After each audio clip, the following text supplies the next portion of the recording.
Stillman and Company, 102.5, 106.3, The Game, streaming live on Twitter, Twitch, YouTube, and Facebook Live. We are live from the Busy Bee Plumbing, Heating, and Air Conditioning Game National Studios, and we are presented by the Southern Bank of Tennessee. Fireball Hot Take Friday. Breaking news. The Tennessee Titans are, this is so weird how Adam Schefter put this, but according to Adam Schefter, the Tennessee Titans plan to hire Mike Borgonzi, the Chiefs' assistant general manager, as their new general manager, per sources. Schefter says the two sides haven't started negotiations yet, but both sides want to get a deal done if they can, per sources. So, I mean, I got to say, I listened to the beginning of DVD today, and I listened to the end of DVD today, and in both instances, they were all discussing Derek Mason's take it to the bank.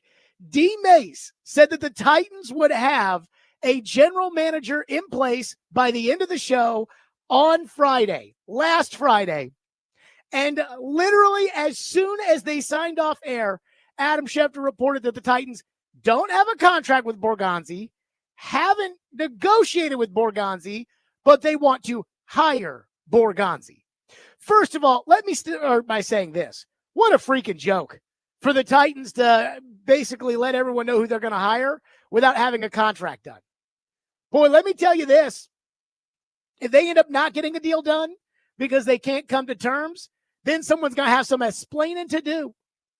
And it's not going to look very good. And it's not an accident that Adam Schefter is making it known that Mike Borgonzi has not signed an agreement with the Titans. So we'll get into that in a little bit, because that to me, there is some meat on that bone. You know, Ian, I can't remember the last time I heard sources say they plan to hire Johnny Joe. Now, they haven't negotiated a contract yet, but they're going to hire Johnny Joe. I can't remember the last time I heard that. I don't know. Nothing comes to mind. Normally, when it comes out, hey, sources say the Titans are going to hire Jared Stillman, it is usually that Jared Stillman and the Titans have already agreed on a contract. So that is fishy and smells to begin with, but it wouldn't be this concocted Titans GM situation if it didn't smell of something. Now, let me get you my immediate reaction, which is I am utterly freaking shocked that they picked Mike Borgonzi from the Chiefs over John Eric Sullivan, who was Chad Brinker's buddy in Green Bay, who, I mean, just yesterday, Brian Gutekunst, the general manager, talked about, boy, I tell you, he's so good, we're going to miss him. I mean, but he's deserving of these opportunities, and I'm so happy for him, and blah, blah, blah. It seemed like a foregone conclusion. Charles Robinson said, oh, yeah, people across the league, they said it's going to be John Eric Sullivan. And here's Mike Borgonzi negotiating with the Titans for the job. So I'm shocked by that. And maybe it gives me a little hope that Chad Brinker did a real general manager search, that Amy Adams Strunk actually said, no, we're not going to hire your buddies from Green Bay. But that's also not exactly what it feels like. Because as exciting as a general manager hire typically is, that's not really how I feel about this particular general manager opening. And I actually think that these feelings are shared by a lot of the fans. So I'm going to speak for myself, but again, I think a lot of Titan fans feel the same way I do. And that is that Chad Brinker was a dope who was a part of the Carthon administration. For whatever reason, Amy swears up and down by him, and none of us trust Amy's judgment anymore, so that doesn't do him a lot of good with us. And now that he's in complete control, nothing in terms of having a good football team, which is what we all care about. Who gives a rat's ass about what kind of guy Chad Brinker is or Mike Borgonzi? We don't care about that. But what we care about is the Titans having a good football team. And the chances of that happening, again, this is how I feel, but I think a lot of Titan fans feel, is that we're not excited about any crony that is working in the Chad Brinker administration. Again, Albert Breer put it out there on Twitter just now, saying sources say the Titans are hiring Mike Borgonzi, a good friend of Chad Brinker's. If you go back, PK wrote an article when the Titans traded for L'Jarius Sneed. And in the Sneed trade, it was Borgonzi who was working with Brinker to get the deal done. So again, Borgonzi, Schmorgonzi, whatever. It's the Brinker administration. But Jared, what you don't see is, I hear from the Titans. And that's a line we've heard before. We heard it with Rand. What you don't understand, Jared, is Rand had to dumb it down for Mike Vrabel. But now that Mike Vrabel's out of here, you will see. So right now it's a lot of you will see when it comes to Chad Brinker. And that doesn't do much for me. And I don't think it does much for the fans. You will see, Jared, Mike Borgonzi, he's going to answer to Chad Brinker. And when it comes to the Titans and their we have all the answers attitude that has gotten them in this mess, I have to ask, do they think people still believe in them? Does Mike Borgonzi getting hired today, or I don't even know what we're supposed to call this, do the Titans agreeing to terms, excuse me, they haven't done that. Do the Titans beginning to negotiate terms with Mike Borgonzi, does that change anybody's excitement level or feeling about where this is headed? And for some reason, and again, I don't want to speak for everybody else, but I don't think it does. And I couldn't believe how many people took their side when they fired John Robinson, who had his faults for sure, but did the one thing around here that they don't ever do anymore: win. But Amy had a vision, and she was ready, Titan fans said. They believed her when she spoke so highly of Rand Carthon's relationship building being an actual building block to team success, which, for what it's worth, makes zero sense to me, because this isn't college where you have to recruit players. This is the NFL. Money talks. But Titan fans said, oh, Amy, she knows. They were mad when Mike Vrabel got fired, but they were willing to give it a chance because they like Brian Callahan. But now I feel like it's, believe us, Chad Brinker is the way. And soon enough, once they get a contract done with Mike Borgonzi, which, again, leaking to the media that you've picked Mike Borgonzi when you haven't agreed to a contract with Mike Borgonzi makes absolutely no sense. The upside to this getting out, that you've just now started to negotiate, does what for the Titans? The downside is you end up not being able to come to an agreement, and now it's like, well, why couldn't you come to an agreement with the guy you hired? But the Titans will sell you the message when they have this press conference, probably Monday, if they keep dragging their feet on a negotiation, maybe later. Maybe they won't have a press conference. They tend not to do those anymore nowadays. Chad Brinker is the way. Mike Borgonzi answering to Chad Brinker is the way. And they've sold stupid things to the fans before, and the fans have taken it. But right now, I don't think the fans are listening to this. So long story short, I think the excitement that usually comes from a new GM hire and a new vision does not exist right now, because it is a new vision from the same person who tried to sell us on the old vision last year that failed, and now his new crony. 615-737-1025, which is our phone number, 615-737-1025 here on the program. And again, if you're just joining us, the breaking news report is that the Titans, according to Adam Schefter, what's hilarious is as soon as Adam Schefter reported this, as soon, everybody else, all the other insiders started saying, per source, Mike Borgonzi to the Titans. And I'm like, was it per source, or did you all see that Adam Schefter tweeted it and then you tweeted right after Schefter saying, oh, yeah, my sources, Schefter's Twitter account. Now, maybe I'm not, but all the other people are saying it's a done deal. Diana, Breer, Jordan Schultz, they're all saying the Titans are hiring Mike Borgonzi. Adam Schefter says the Titans haven't offered a contract yet, but plan to try to hire Mike Borgonzi. Haven't offered a contract yet, but plan to hire. The two sides haven't started negotiating yet, but both sides want to get the deal done if they can, according to Adam Schefter. So the Titans have chosen Borgonzi, supposedly. But they've not hired him. Because if you haven't started negotiating, then you haven't hired anybody. So, again, it wouldn't be the Titans without some kind of Fakakta situation in it. But it looks like it's going to be Mike Borgonzi. 615-737-1025 is our phone number on the program, 615-737-1025. And I'm having a hard time understanding this report, and I don't think this is a done deal. And we'll get to that next here on the program. Stillman and Company, 1025, 106 The Game.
Chad Brinker says that the GM is the most important job in the front office and one of the two most important jobs on the team, along with the coach.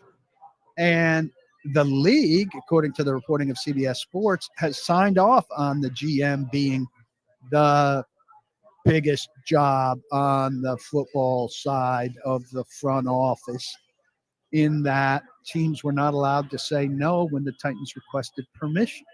That's despite the fact that the job does not have final authority on football matters. So between what Brinker's saying and between what the league is confirming, this is a big job, though we know that Brinker has final say, final authority over football matters.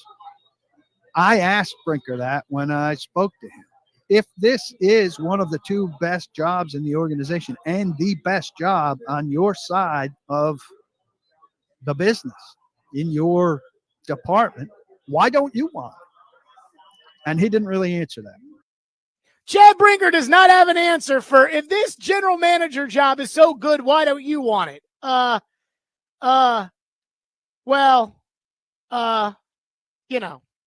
was Paulie Paul talking on his podcast, the Paul Kaharski podcast. So the Titans are reportedly set to begin to negotiate to hire Mike Borgonzi as their general manager of the Chiefs. And I cannot get over that tweet from Schefter. Again, this story broke at like 1:58. Like, it broke like right before we jumped on the air, to the point that I said to Ian, like, as the music was starting, I said, hey, did you see this breaking news? And Ian's like, no, what? I'm like, they just hired Mike Borgonzi to be the general manager of the Titans. So again, according to Adam Schefter, he says the two sides haven't started negotiations yet, but both sides want to get a deal done if they can, per source. So again, how did the Titans let this happen? Like, that's not a done deal. Okay, so we've decided we want to hire you, and we know you want the job. Now, we haven't discussed the terms of the job with you, but we're going to go ahead and tell the national media that we're hiring you for the job. I got a problem with this. Is fishy. Like, again, I mean, it sounds like Mike Borgonzi is going to be the guy, but at the same time, if they're negotiating and they haven't even started yet, what if he wants $3 million and the Titans are offering $2 million? And Amy says, I'm not going to offer another $1 million, because I have a hard time understanding why Borgonzi would want this job anyway, given the fact that Kansas City is always going to be good. And because Kansas City is always going to be good, he's always going to be up for GM jobs. He made it to the second round of interviews with the Jets. So you can go to an organization, when you're in Kansas City, you're always going to be good. You can go to an organization where you can actually run that organization. Here, you're answering to Chad Brinker. Again, it is documented. Chad Brinker has final say on all football matters. So you think Mike Borgonzi is going to get to make the number one pick, or is Mike Borgonzi going to have to convince Chad Brinker of who they should take with the number one pick, and then Chad Brinker makes that number one pick? And I think you know the answer to that. So I'm surprised he would even want to take the job. Now the Titans are going to offer him the job. But at the same time, there's a lot of negotiating that goes into this. And the one thing that the Titans, however this came about, because people are texting and saying, who leaked the story? And I think that's a very fascinating question here. Did the Titans leak it to Schefter? Probably not, because it doesn't feel like traditionally Schefter has been in the Titans' pocket.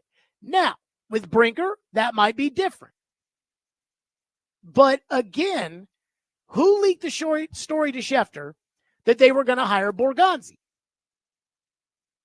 But whoever did that, whoever leaked the story to Schefter, gave Borgonzi leverage, because now the Titans will look like schmucks if they end up not getting a deal done. And I'm sure there are a lot of fans out there that are like, Jared, we don't care about the negotiating between Mike Borgonzi and the Titans. The deal is done. He's going to be the GM. What do we care if it's $2 million, $3 million, $4 million? Who cares? And I would agree with you. How much money Mike Borgonzi makes doesn't matter to me. But I don't understand how you can claim that you got a guy hired when you haven't actually agreed to terms with the guy to work for you. That would be like saying, yeah, we just got off the phone with so-and-so. He said he wanted to be the running back. We said we wanted him to be the running back, so we're going to sign him. Have you negotiated terms? Nope. We're offering $2 million. He wants $5 million, but he'll be our running back. But again, Borgonzi now has all the leverage. So if Borgonzi wants $3 million and the Titans are offering $2.5 million, Borgonzi can ask for $3.5 million, because how bad will the Titans look if all of a sudden 3 days from now, Adam Schefter puts out a tweet and says the Titans couldn't come to terms with Mike Borgonzi on a contract? So how the Titans let this get out there before the deal was actually done is mystifying to me. But it wouldn't be the Titans if we didn't have something like this. Like, again, and what's hilarious is Schefter puts out there that, hey, they're going to hire Borgonzi. They're going to try to hire Borgonzi. What was the wording, Ian? Do we have the wording that Schefter used? Yeah, I can get that exactly. Here it is. Titans haven't offered a contract yet, but plan to try to hire. That is not the same as have hired. You see the difference? So now Borgonzi has all the leverage, and this would not shock me. Again, the Titans are well known for backstabbing and backbiting and getting the favor with the owner and the rabbit ears and everything else. This would not surprise me if Mike Borgonzi uses this to his advantage. Like, if I was Mike Borgonzi's agent, I would want to put in there, hey, Mike has final say on the draft picks. Chad has final say on the 53. But Mike gets final say on the draft picks. Mike's going to be in charge of the draft. So Mike gets final say on the draft picks. And if the Titans say, no, we're not doing that, then Borgonzi can say, okay, then we're not going to get a deal done. And now the Titans look stupid if it comes out that now they have to get back into the GM search. And remember last year, similar thing happened with Washington. Now, Adam Schefter didn't put out there that the Titans were, or I should say the Commanders were trying to hire. It was just everybody knew that the Commanders were trying to hire Ben Johnson. And everybody expected, the reason why Ben Johnson didn't take another job last year is because Ben Johnson was going to take the Commanders deal. And then once they actually could negotiate, they couldn't come to an agreement because Adam Peters was not willing to share power with Ben Johnson. That's how they ended up with Dan Quinn. But again, it wasn't on Adam Schefter stationery that the Commanders were going to try to hire Ben Johnson to be their coach.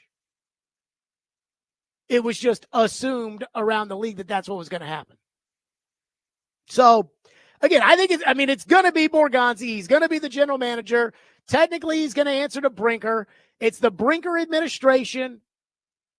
But this whole caveat of they haven't even started negotiating? Don't you get the negotiating out before you tell people? Like, isn't that the case? Could you imagine if somebody put on Instagram, we've decided to spend the rest of our lives together. We plan to get engaged, but we're working through a prenuptial agreement. And once we have that figured out, then we will officially be engaged. Because that's kind of what this feels like. So, again, Adam Schefter says the Titans are trying to hire Mike Borgonzi to be the general manager. And let me say this. There is one incredibly shocking element in all of this for me. which we'll get to next. Stillman and Company on a Fireball Hot Take Friday. And your phones, 615-737-1025. Stillman and Company, 1025, 106 for the game.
We have some breaking news before we get out of here.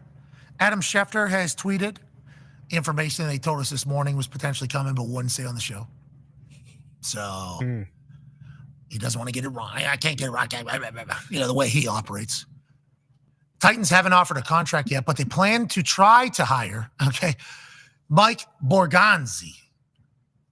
Mike Big Brain Borgonzi, the Chiefs' assistant general manager, as their new general manager per sources. Haven't offered him a contract, but they're going to try to hire him because he's currently in the middle of a dynasty run, a Super Bowl run with the Kansas City Chiefs. He felt obligated to put this tweet out for some reason.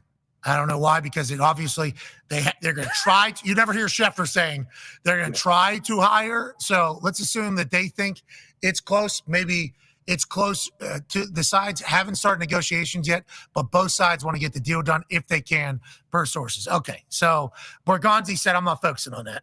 We got to win a Super Bowl. But yes, we will. We'll get with that at some point. So Schefter probably felt like other people were potentially going to get that information at some point. I need to report it now. Thought he might have had that by the time we went live. He did not. Now he's got more information, feels good about it. Congrats to Paisan Borgonzi heading down to Nashville. To be the general manager.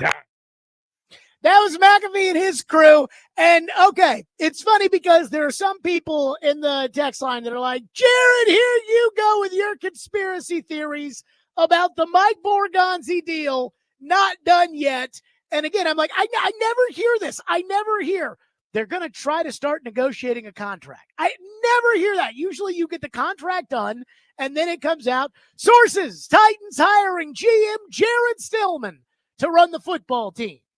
Not, hey, we've decided we want to hire him, but we haven't come to an agreement on a contract yet. Even McAfee's like, what? Play the cut again. Play McAfee again and listen to McAfee going through this being like, oh, hold on, wait a minute. What? We have some breaking news before we get out of here. Adam Schefter has tweeted information that he told us this morning was potentially coming, but wouldn't say on the show. So he doesn't want to get it wrong. I can't get it right. You know, the way he operates. Titans haven't offered a contract yet, but they plan to try to hire, Mike Borgonzi. Mike Big Brain Borgonzi, the Chiefs' assistant general manager, as their new general manager per sources. Haven't offered him a contract, but they're going to try to hire him because he's currently in the middle of a dynasty run, a Super Bowl run with the Kansas City Chiefs. He felt obligated to put this tweet out for some reason.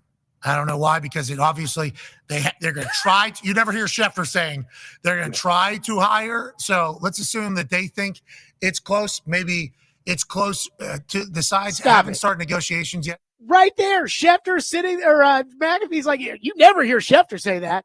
Even at the beginning of it, when he was like, according to Adam Schefter, they're going to try.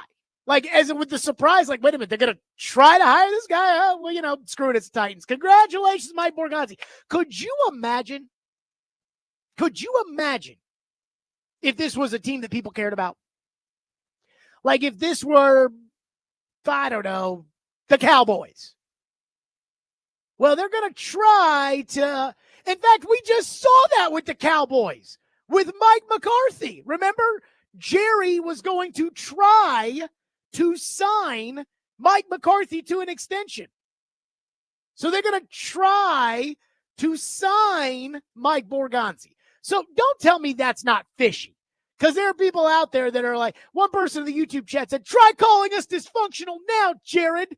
Well, you announced to the world that you're hiring a general manager and you haven't actually agreed to a contract with the guy yet. I'd say that's pretty dysfunctional. Because, again, what is the upside here when it comes to the Titans having this information out there?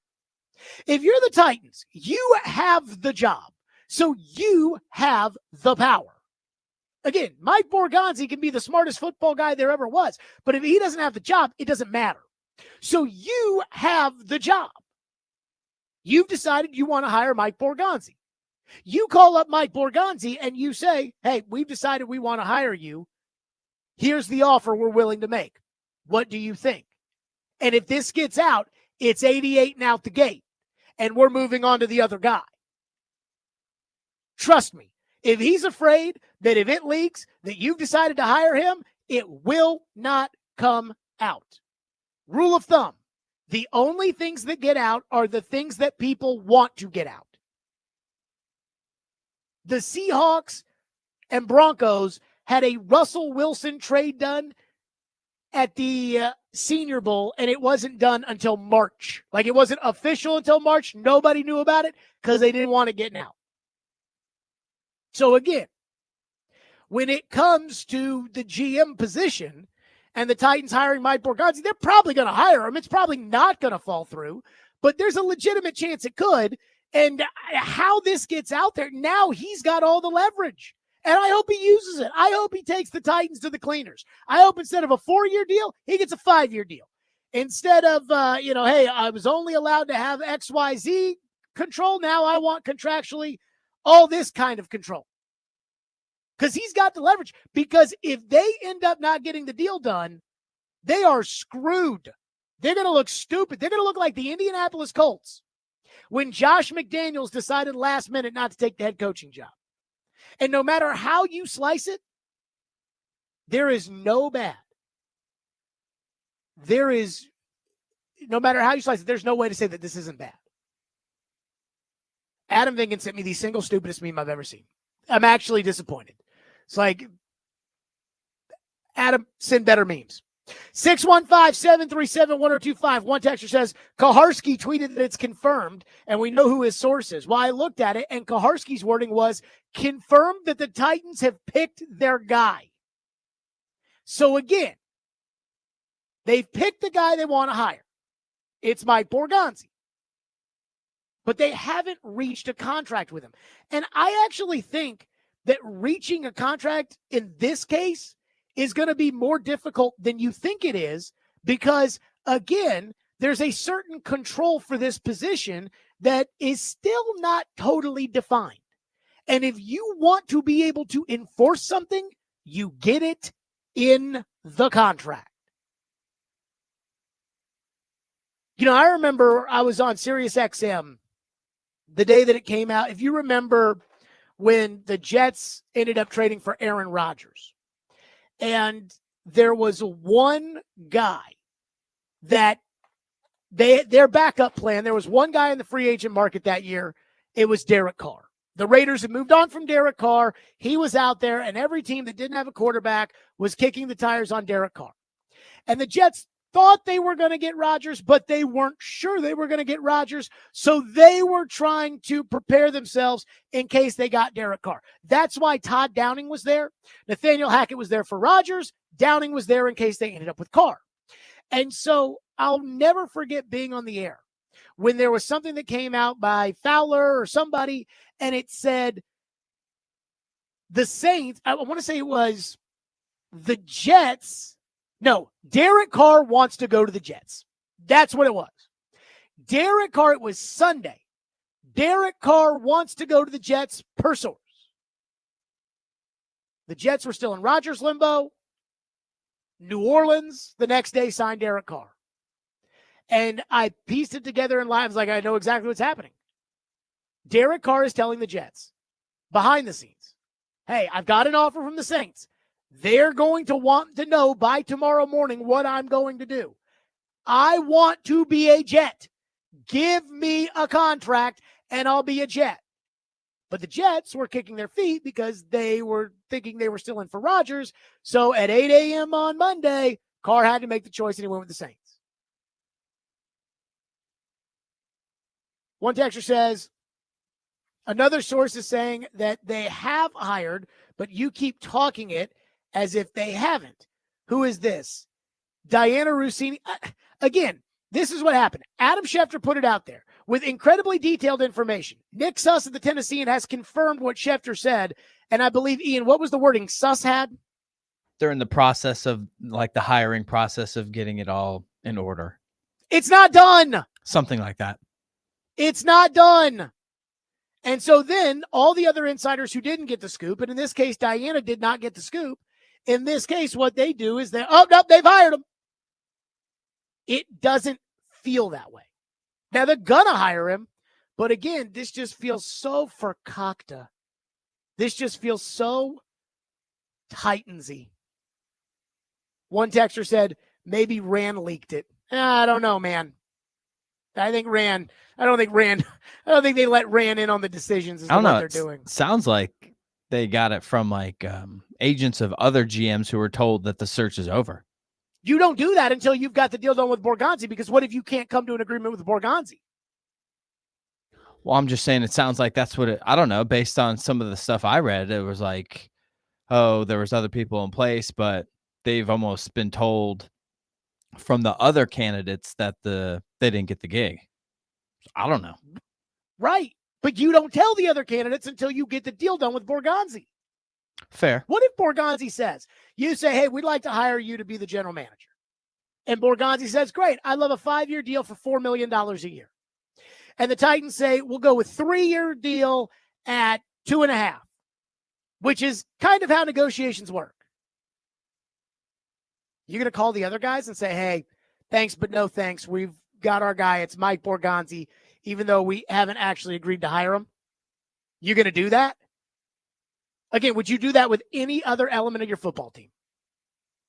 You got a running back. You're in negotiations. Hey, we think we're going to get Tony Pollard, but we don't know we're going to get Tony Pollard. So let's call all the other agents and say, hey, we're going to get Tony Pollard. You see what I'm saying? One texter says, just when you think the Titans can't mess this up, they go and do something like this. Hey, world, we want to hire this guy, so hands off because we called dibs. I do wonder if this actually adds to the leverage for Borgonzi, because he did get to the second round of interviews with the Jets. And I do wonder if, again, I don't know which way the Jets are leaning and all of this. I don't even think the Jets know which way the Jets are leaning. But what if they were to sit back and say, oh, no, we were going to hire you too. That deal's not done, is it? I mean, you guys saw the story that came out the other day. Belichick still hasn't signed his contract at North Carolina. And I don't even know how how did North Carolina introduce Belichick as their coach if he hasn't signed the contract? And apparently somebody said, well, Belichick signed the term sheet and that's binding. And apparently you can go on North Carolina's website and you can pull up Belichick's term sheet. And on the term sheet, it says, this is not binding. But again, I guess we're not smart enough to figure it all out. 615-737-1025. We'll continue to wait on this to actually, we'll actually figure it out. I do have one thing I'm totally shocked by in all this. Again, if you're joining us, the Titans plan to hire Mike Borgonzi, but they have not been negotiating with him. They do not have a contract as of yet. We'll continue on this. Stillman and Company, 102.5 The Game.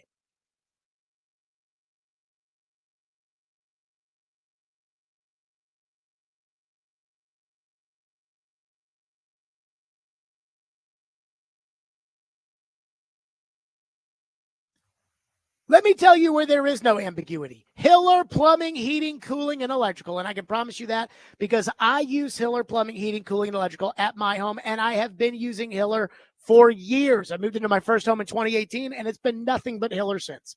They've been in business since 1990, and they're family-owned and operated. And Jimmy Hiller was recently named amongst the most admired CEOs because of the way he truly cares for his team and his clients. And I know this personally because I know Jimmy Hiller, and I know how Hiller takes great care of my home. Again, you get 100% satisfaction of happy you'll be, or the service is free, and you can find out more at happyhiller.com. That's Hiller Plumbing, Heating, Cooling, and Electrical, proud supporters of the Preds, the Vols, and Vandy. Hiller, call the Happy Face Truck today.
Stillman and Company, again, if you are just joining us, the news of the day, the Titans have made a choice that they are going to hire Mike Borgonzi to be their general manager.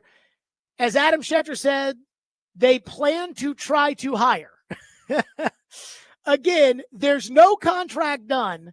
They're negotiating. And again, we don't even know how much power this general manager is going to have. But let me just say this.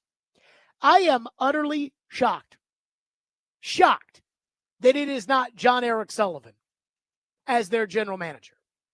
I am shocked. People are like, well, your sources, you said. I didn't say my sources were saying John Eric Sullivan was going to be the general manager. I was saying common sense says that Brinker's going to hire his buddy from the Packers.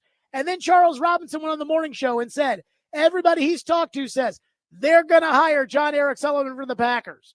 So it just seemed like, hey, they're going to hire John Eric Sullivan from the Packers. And then yesterday, Brian Gutekunst, in his press conference, was asked about John Eric Sullivan. This is the general manager of the Green Bay Packers being asked about John Eric Sullivan in a time when all of us thought Brinker was going to hire his buddy, John Eric Sullivan. And here's what Brian Gutekunst said yesterday during his press conference. Are you both excited and kind of bummed that John Eric Sullivan might be?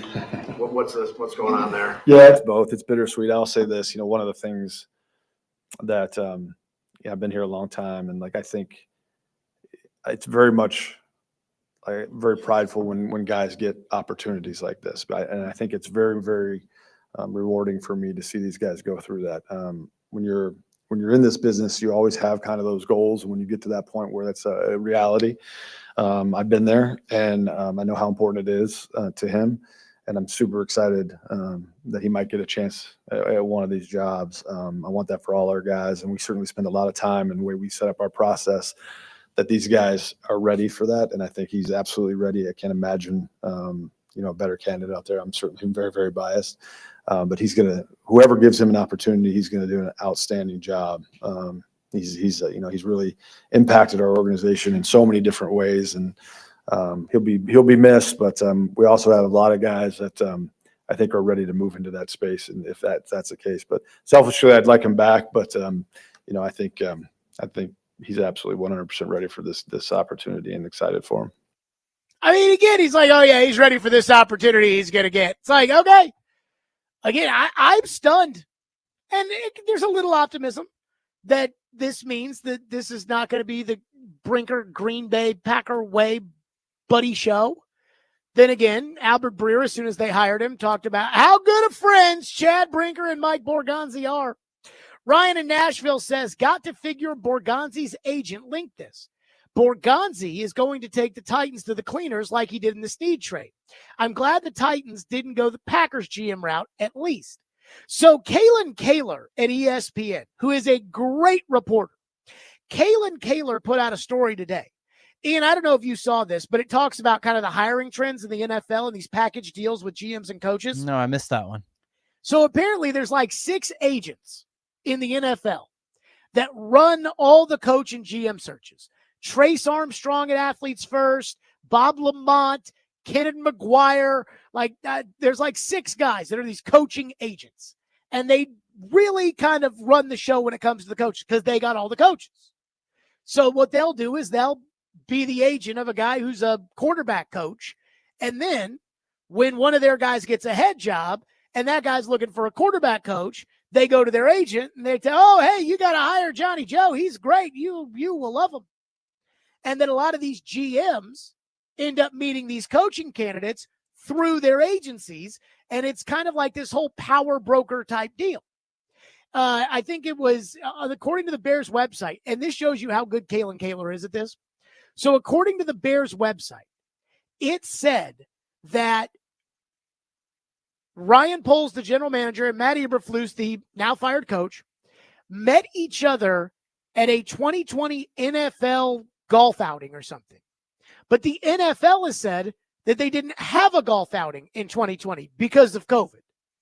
So the golf outing was Athletes First getting all of their clients together so that they could all network and mingle and get to know each other and blah, blah, blah. Rand Carthon picks Chad Brinker. What did Diana Rossini say this week? They had the same agent. So what I do wonder when it comes to the Borgonzi thing here is, do Borgonzi and Brinker have the same agent? Because if Brinker is going to hire Borgonzi, this would be brilliant for Borgonzi's agent to put it out there, to say they're going to hire Mike Borgonzi, and now we have all the leverage. And who are the Titans going to be mad at? Oh, don't blame me, blame my agent. Again, what I think happened here, and this just goes back to the stupidness of the Titans, but what I think here is I believe that the Titans probably told the other candidates that they weren't getting the job. And because of that, their agents probably started circulating that all around. And that's why when McAfee says Schefter thought he was going to be able to talk about this on the air today, but he wasn't. Schefter knew it wasn't out there, but then Schefter probably heard that other people were starting to pick up on this. So Schefter just said, screw it, I'll put it out there and be as ambiguous as possible about where this process is. They haven't even started negotiating. How much does they've hired them. How much does Kansas City's playoff run impact this Zero. whole situation? Rand Carthon was hired, I believe, during the wild card round of the playoffs. And I believe Rand Carthon interviewed for the job and went to the game during the wild card round for San Francisco. But then the divisional game, either it was the divisional game or it was the NFC championship, Rand didn't go because he went to the Senior Bowl instead. So Rand was the Titans general manager while the 49ers were still playing. So this has nothing to do with that. If they hire Borgonzi, he's a Titan tomorrow. I mean, I'm sure he'd still get like a Super Bowl ring and stuff, but like he's done with the Chiefs tomorrow if he becomes the Titans general manager. Because that East-West Shrine game, where Shedeur Sanders is playing quarterback and some guy I have never heard of who is supposedly on the Titans coaching staff is going to be the quarterback coach, and Shedeur's going to be the quarterback in the Shrine game, that's next week. So you're going there to go scout for the Titans. Somebody just said, are we just waiting to make sure that Borgonzi passes the physical? Let me say this though, while we are on the topic of Borgonzi's physical, this guy, and I'd never seen what this guy looked like until just now. Mike Borgonzi looks like if Chad Brinker and John Robinson had a baby. It looks like Mike Borgonzi. Now, again, make sure that you're in a safe spot to do this. Don't be driving to go Google Mike Borgonzi to look at it, but just you heard it from me first. It looks like if Chad Brinker and John Robinson had a baby, and it would be Mike Borgonzi. 615-737-1025. Jason Anderson from Sports Radio 810 in Kansas City will join us at 4 o'clock today. I texted him, and I said, do you know anything about Mike Borgonzi? Because I mean, look, I don't know. What does the assistant general manager of the Chiefs do? I don't know. He said he does. So he says he's going to come on the show at 4 o'clock. So be listening for that. 615-737-1025 is our phone number. Stillman & Company, 1025-106 for the game.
Stillman and Company, 102.5, 106.3 The Game, streaming live on Twitter, Twitch, YouTube, and Facebook Live. We are live from the Busy Bee Plumbing, Heating, and Air Conditioning Game Nashville studios, and we are presented by the Southern Bank of Tennessee on a Fireball Hot Take Friday. Again, the Titans, according to Adam Schefter, are trying to hire, what was it Schefter said? What was the exact, Ian, I want you to remember the exact wording for me. They plan to try to hire Mike Borgonzi? I'll have to get it exactly and memorize it so we can get this under wraps. I mean, that's what it, again, Schefter says the deal's not done. They haven't started negotiating yet, but they will start negotiating.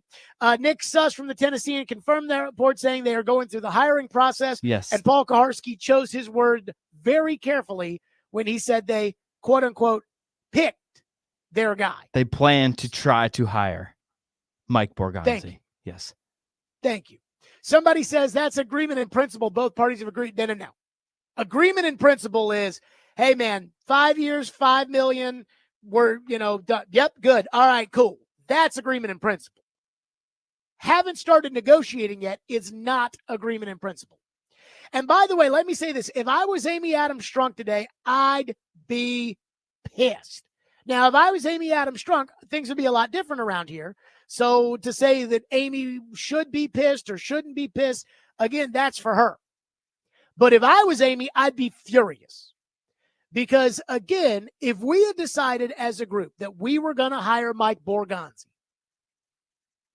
I would have wanted this deal done before it got out. I would have wanted it done when it comes to the Borgonzi thing. Because if I was Mike Borgonzi, here's what I'd be trying to get in my contract.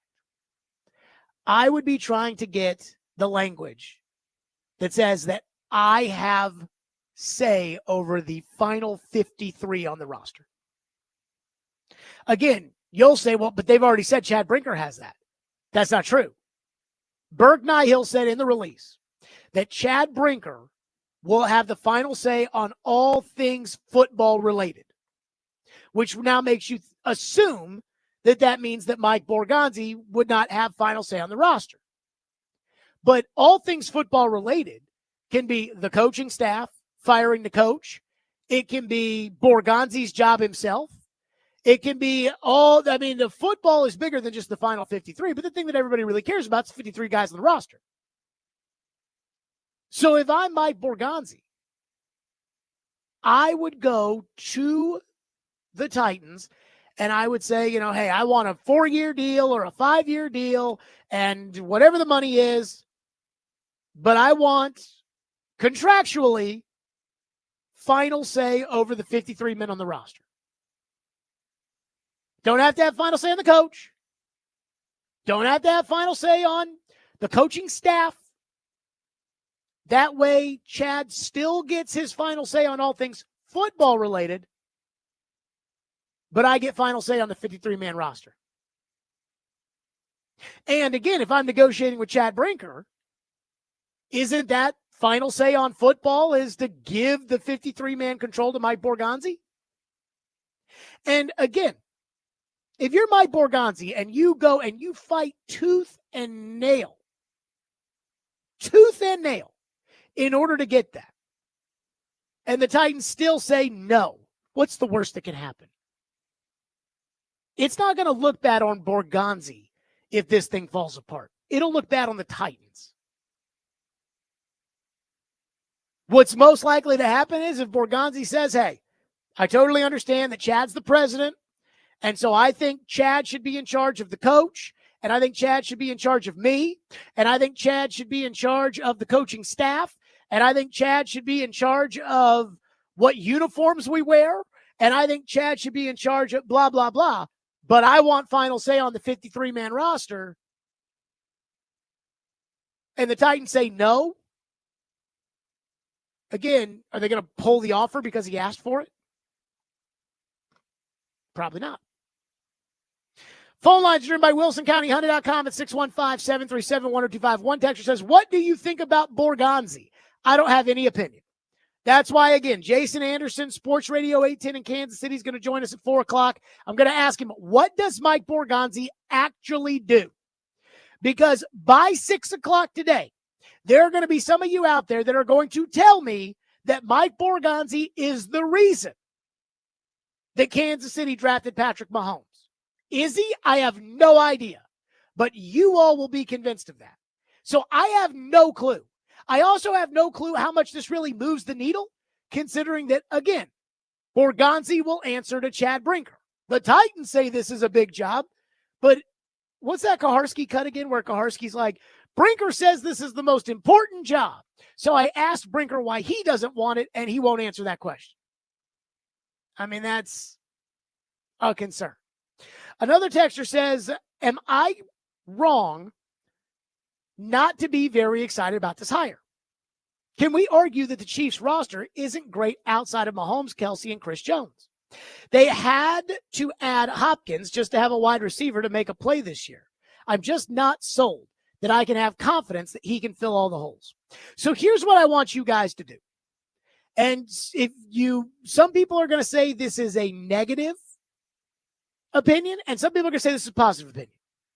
I saw this when talking about Ed Dodds, who got a second interview from the Colts, and somebody texted into the text line on one of the other shows, oh, God, no, not Ed Dodds. The Colts, they drafted Anthony Richardson, and Anthony Richardson's awful, and I don't. You have no idea what Ed Dodds thought of Anthony Richardson. Does everything that happens at your job, the opinion that you had, especially when you're not the one in charge? Again, I don't think we can look at any of these teams and any of these candidates, and I said this earlier this week. Don't pretend like you know what John Spytek did. Because, again, these are not front-facing individuals. So when I hear people say things like, well, the Chiefs have this and the Chiefs, Mike Borgonzi doesn't run the Chiefs, and you know that. And that can be both good and bad. Again, I have no idea whether or not this is a good hire, a good football guy, but Mike Borgonzi doesn't run the Chiefs. And the only people who can be held accountable and who can reap the rewards of the winning are the guy that's head coach and guy that's general manager. That's why I think it is absurd that Bill Belichick names his boat 8 rings. Because he's got 2 as the defensive coordinator of the Giants. No, dog. You've got 6 when you're the head coach. They're trying to get a deal done with Mike Borgonzi. And the other thing I'll say, too, about the assistant, but the Chiefs, we're going to be the Chiefs, Jared. Here's what I'll say to that. Would you hire Eric Bieniemy to be the head coach today? After Eric Bieniemy went to Washington, wasn't very good. And then Eric Bieniemy went to college and he wasn't very good. And now Eric Bieniemy doesn't have a job. Would you expect Eric Bieniemy to be a star coach? Because, again, that's kind of the same thing. You know, you look at a personnel guy that works there, and it's like, oh, yeah, he must be good. Maybe. Or maybe the people that make the decisions around him are good. We don't know. Again, I was told about how Rand Carthon built the 49ers. Give me a break. I mean, what are we talking about here? One texter says, we took the 4th line in San Francisco, and now we're taking the 3rd line in Kansas City. Of that, I am skeptical. Here's what I will say about Borgonzi, though. And again, I don't know Borgonzi from a jar of X. But Rand Carthon was not considered a high-end general manager candidate. Supposedly, Amy heard him talk at the Accelerator Summit and just was wowed by him. Borgonzi was considered to be a GM candidate in waiting. That's why I'm kind of shocked that he's taking this job. Because I think he can get a job where he absolutely has final say over football matters. But again, if I was Borgonzi, I'd use the leverage. I'd use the leverage to get final say on the 53-man roster. One text says, I think a lot of people are making a lot of assumptions and have come to see conclusions that may be incorrect about who is responsible for what in the Titans front office, putting way too much stock in player selection as being the prime function of the general manager, when it is probably one of the more collaborative decisions that all 32 teams make. I don't know, man. I worked with a general manager for 5 years, and I can tell you right now, yeah, he collaborated with Jeff Fisher and the coaching staff, but he knew every pick was his pick. Like, he knew this was on me. 615-737-1025. Corey Curtis, News 2, joins us next to discuss Mike Borgonzi being hired as the Titans general manager. And how much does it move the needle? We'll do that next. Stillman and Company, 105 The Game.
The Tennessee Titans are planning to hire Mike Borgonzi. They have started contract negotiations with him. They want to hire him. He wants the job, but they have yet to agree on a contract, which I, again, am stunned by how this gets out before they're done with a deal. Corey Curtis, News 2, joins us now on the program. So, Corey, I'll start here at the very top. Your reaction to take out the semantics of whether or not they actually get a contract done, which if they don't get a contract done with him, I am going to laugh my tush off. But let's just say they get the deal done. Your reaction to the Titans hiring Mike Borgonzi to be the head coach or the GM, excuse me. Well, I mean, I think everyone would agree he was one of the very top candidates for any team to be their GM. And, you know, I like the three guys that all came from teams that draft well and develop well. So he was a guy that I thought was a good pick. I think we all had concerns about what the real structure was. I don't think there's any way he takes this job unless he's calling the shots on the personnel.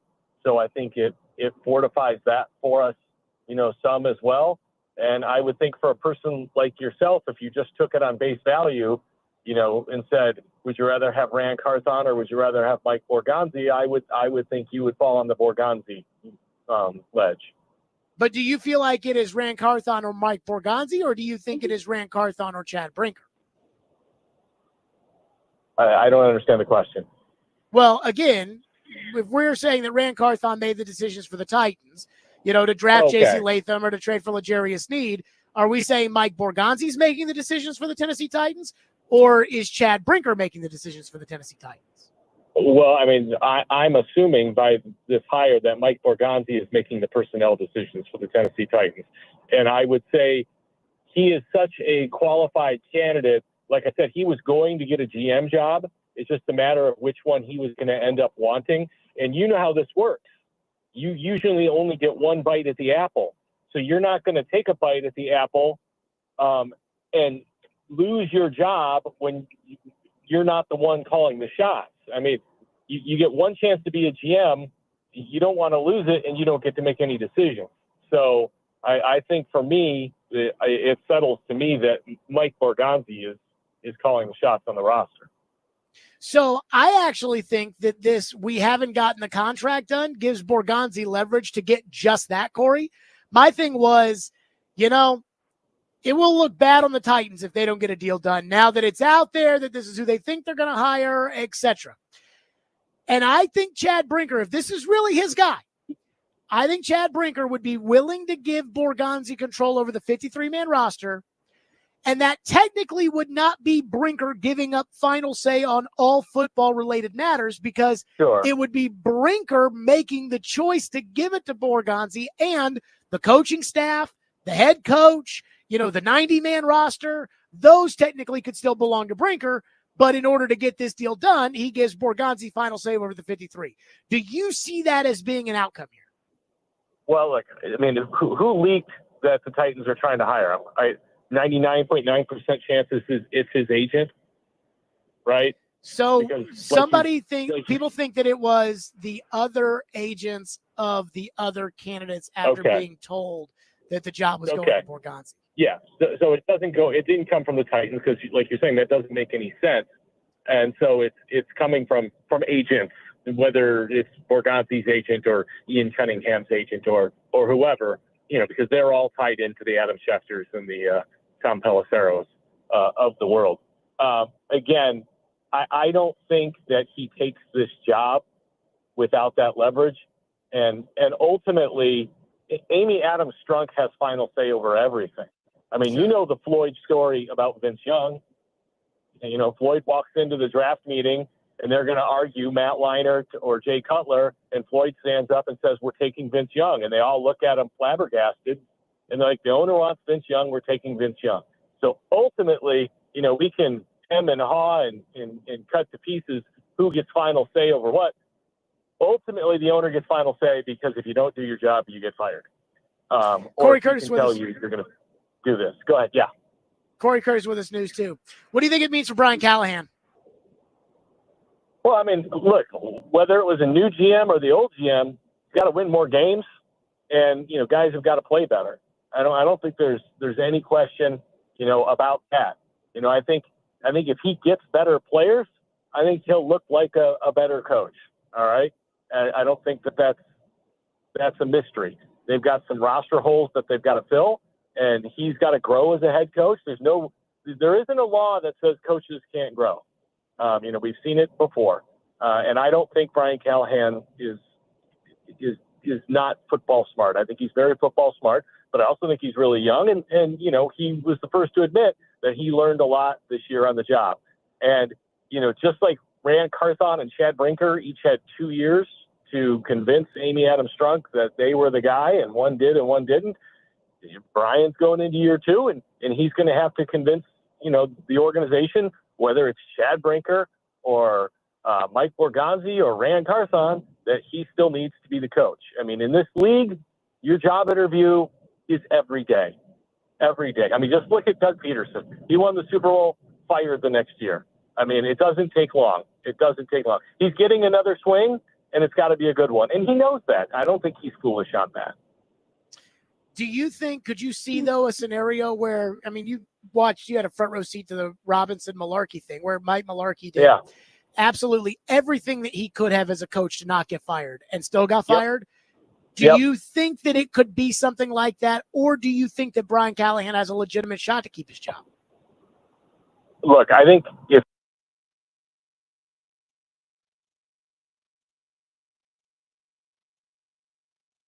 all right, because look, John Robinson wanted Mike Vrabel, and I always said, you and I didn't agree with what happened, but John Robinson's job was to win the Super Bowl, and he thought that gave him the best shot to win the Super Bowl. So ultimately, Mike Borgonzi is going to get a look at Brian Callahan and his staff.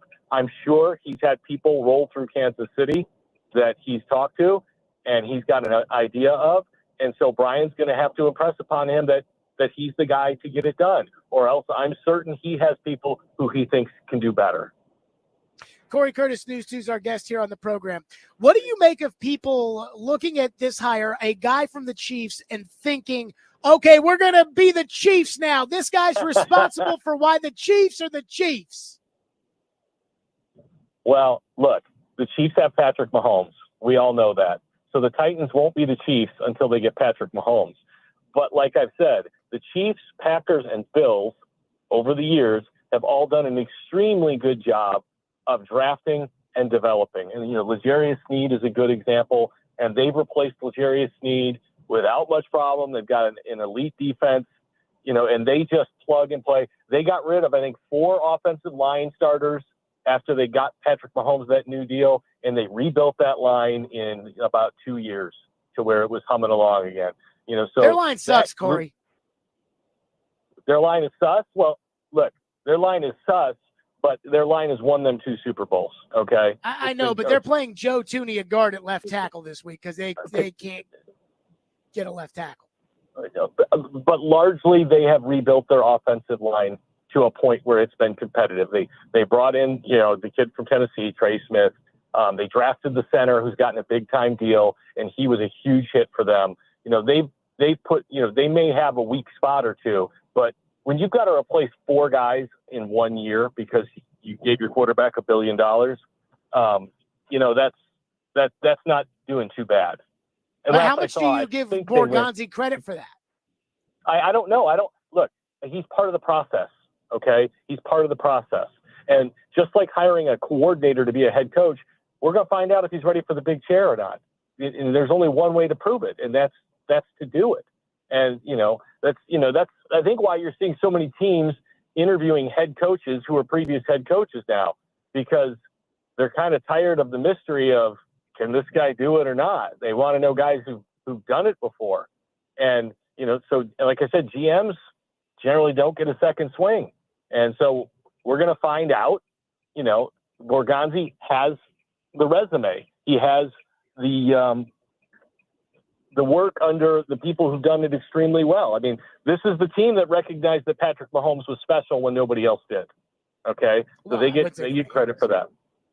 Look, supposedly the rumor is, so supposedly New Orleans had the 11th pick in that draft. They ended up taking Marshawn Lattimore, but apparently Jason Anderson told me the story at the Super Bowl, and he'll be on our show at 4:00 because he says he does know something about Mike Borgonzi, but he said that basically Sean Payton was going to take Mahomes. That Sean Payton loved him. He was going to sit him behind Breeze, and then he was going to play him, and that Andy knew it, and that's why Andy jumped to 10 to get ahead of New Orleans, who ended up taking – I mean, Lattimore was still a very good player, but that shows you, the smart teams that really want – how much of it's Andy, though, and how much is it the people around Andy?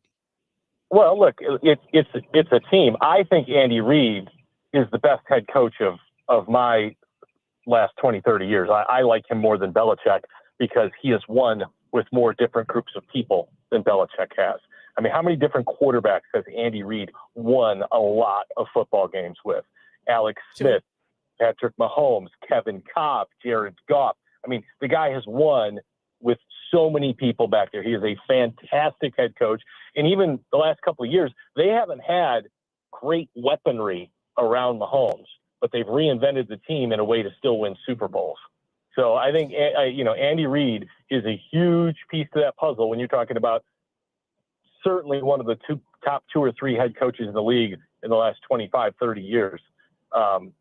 They don't grow on trees, and there's a reason that they're as successful as they are, but, you combine that with the best quarterback, and it certainly helps. But, his coaching staff deserves a lot of credit too, because they coach a lot of these guys up. And so, you've got to tap into that, and you've got to create that expectation. When the Titans are on the clock with the number 1 pick, Cam Ward, Shedeur Sanders, Travis Hunter, who do you think will be the one that ultimately says, okay, this is who I want to take, Mike Borgonzi or Chad Brinker? I believe it's going to be Mike Borgonzi, because I don't think he takes the job unless he is. It's a fair point. Corey Curtis, News 2, Fireball Hot Take Friday. What's your hot take this week? Oh, you know what? I got none. I'm Borgonzi on the brain, so I got none. You got nothing. We got all this drama and you got nothing? I got nothing. I expected to get on the phone with you and have you just tearing everything down. I was really shocked to not hear that. Well, let me tell you this. First of all, this deal's not done yet. And I am skeptical of we both wanted the job, but we haven't started negotiating yet. I mean, hey, if there was one of these other teams that really wanted Mike Borgonzi, don't you think that that's a pretty good way of, getting those teams to poop or get off the toilet? So Look, I'm not completely sold that this thing is done yet. And I also don't do this whole thing of like, oh yeah, we're the Chiefs now, Jared. Like, I don't necessarily do that. But I do think that Mike Borgonzi, I mean, the credentials look like this is, again, I want this organization to hire an experienced football person with GM experience, because I think that, nobody in this building has a freaking clue. But outside of that, I mean, if you were to hire a general manager who doesn't have any experience as general manager, but has a resume, this would be the guy. Yeah, I was going to say, if any of the other 31 teams had a GM who retired and they hired Mike Borgonzi, you'd say that's a good hire. Something to that. Corey Curtis, News 2, as always on our program. Corey, great stuff. And we'll talk soon. All right. Thank you, Jared. Corey Curtis on the program. And again, I cringe a little bit when I hear, well, hey, the Bills draft well and the Packers draft well and the Chiefs draft well. So this is, because again, it makes me feel like, with the 49ers drafted well. And oh yeah, we got Rand Carthon, baby. It's like, okay, well, but what did Rand Carthon do in San Francisco? What does Borgonzi do again? I don't know the answer. There is one element of this, as far as the fans are concerned, that I am actually a little surprised by. Which we'll get to next. Stillman and Company, 102.5 The Game.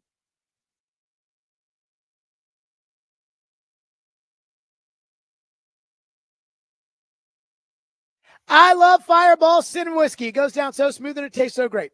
There is no better way to ignite the night than to do so with ice-cold Fireball Cinnamon Whiskey. That's right. I love Fireball Whiskey. So once again, when you get the weekend started, you want to make sure you do so with Fireball. Ignite the night. Please do responsibly. Be 21 years or older to enjoy. That's Fireball Cinnamon Whiskey.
We have some breaking news before we get out of here. Adam Schefter has tweeted information they told us this morning was potentially coming, but wouldn't say on the show. So he doesn't want to get it wrong. I can't get it wrong. You know, the way he operates. Titans haven't offered a contract yet, but they plan to try to hire, Mike Borgonzi. Mike Big Brain Borgonzi, the Chiefs' assistant general manager, as their new general manager per sources. Haven't offered him a contract, but they're going to try to hire him because he's currently in the middle of a dynasty run, a Super Bowl run with the Kansas City Chiefs. He felt obligated to put this tweet out for some reason. I don't know why, because it obviously they're going to try. You never hear Schefter saying they're going to try to hire. So let's assume that they think it's close. Maybe it's close to the sides haven't started negotiations yet, but both sides want to get the deal done if they can, per sources. Okay, so Borgonzi said, I'm not focusing on that. We got to win a Super Bowl. But yes, we will. We'll get with that at some point. So Schefter probably felt like other people were potentially going to get that information at some point. I need to report it now. Thought he might have had that by the time we went live. He did not. Now he's got more information, feels good about it. Congrats to Paisan Borgonzi heading down to Nashville. To be the general manager. Mike Borgonzi, again, going to be the general manager. So there's one thing I got to admit I am actually stunned by. And that is how many people, you know, now that this is official, they're like, oh, yes, we're going to be the Chiefs. Or, oh, yes, don't. Yes, Jared, tell me what you think of this hire. Or even the other guy that was like, yeah, I'm not excited. I think the Chiefs have a bunch of holes on their team outside of Mahomes and Chris Jones. I'm shocked, and I'm going to tell you why.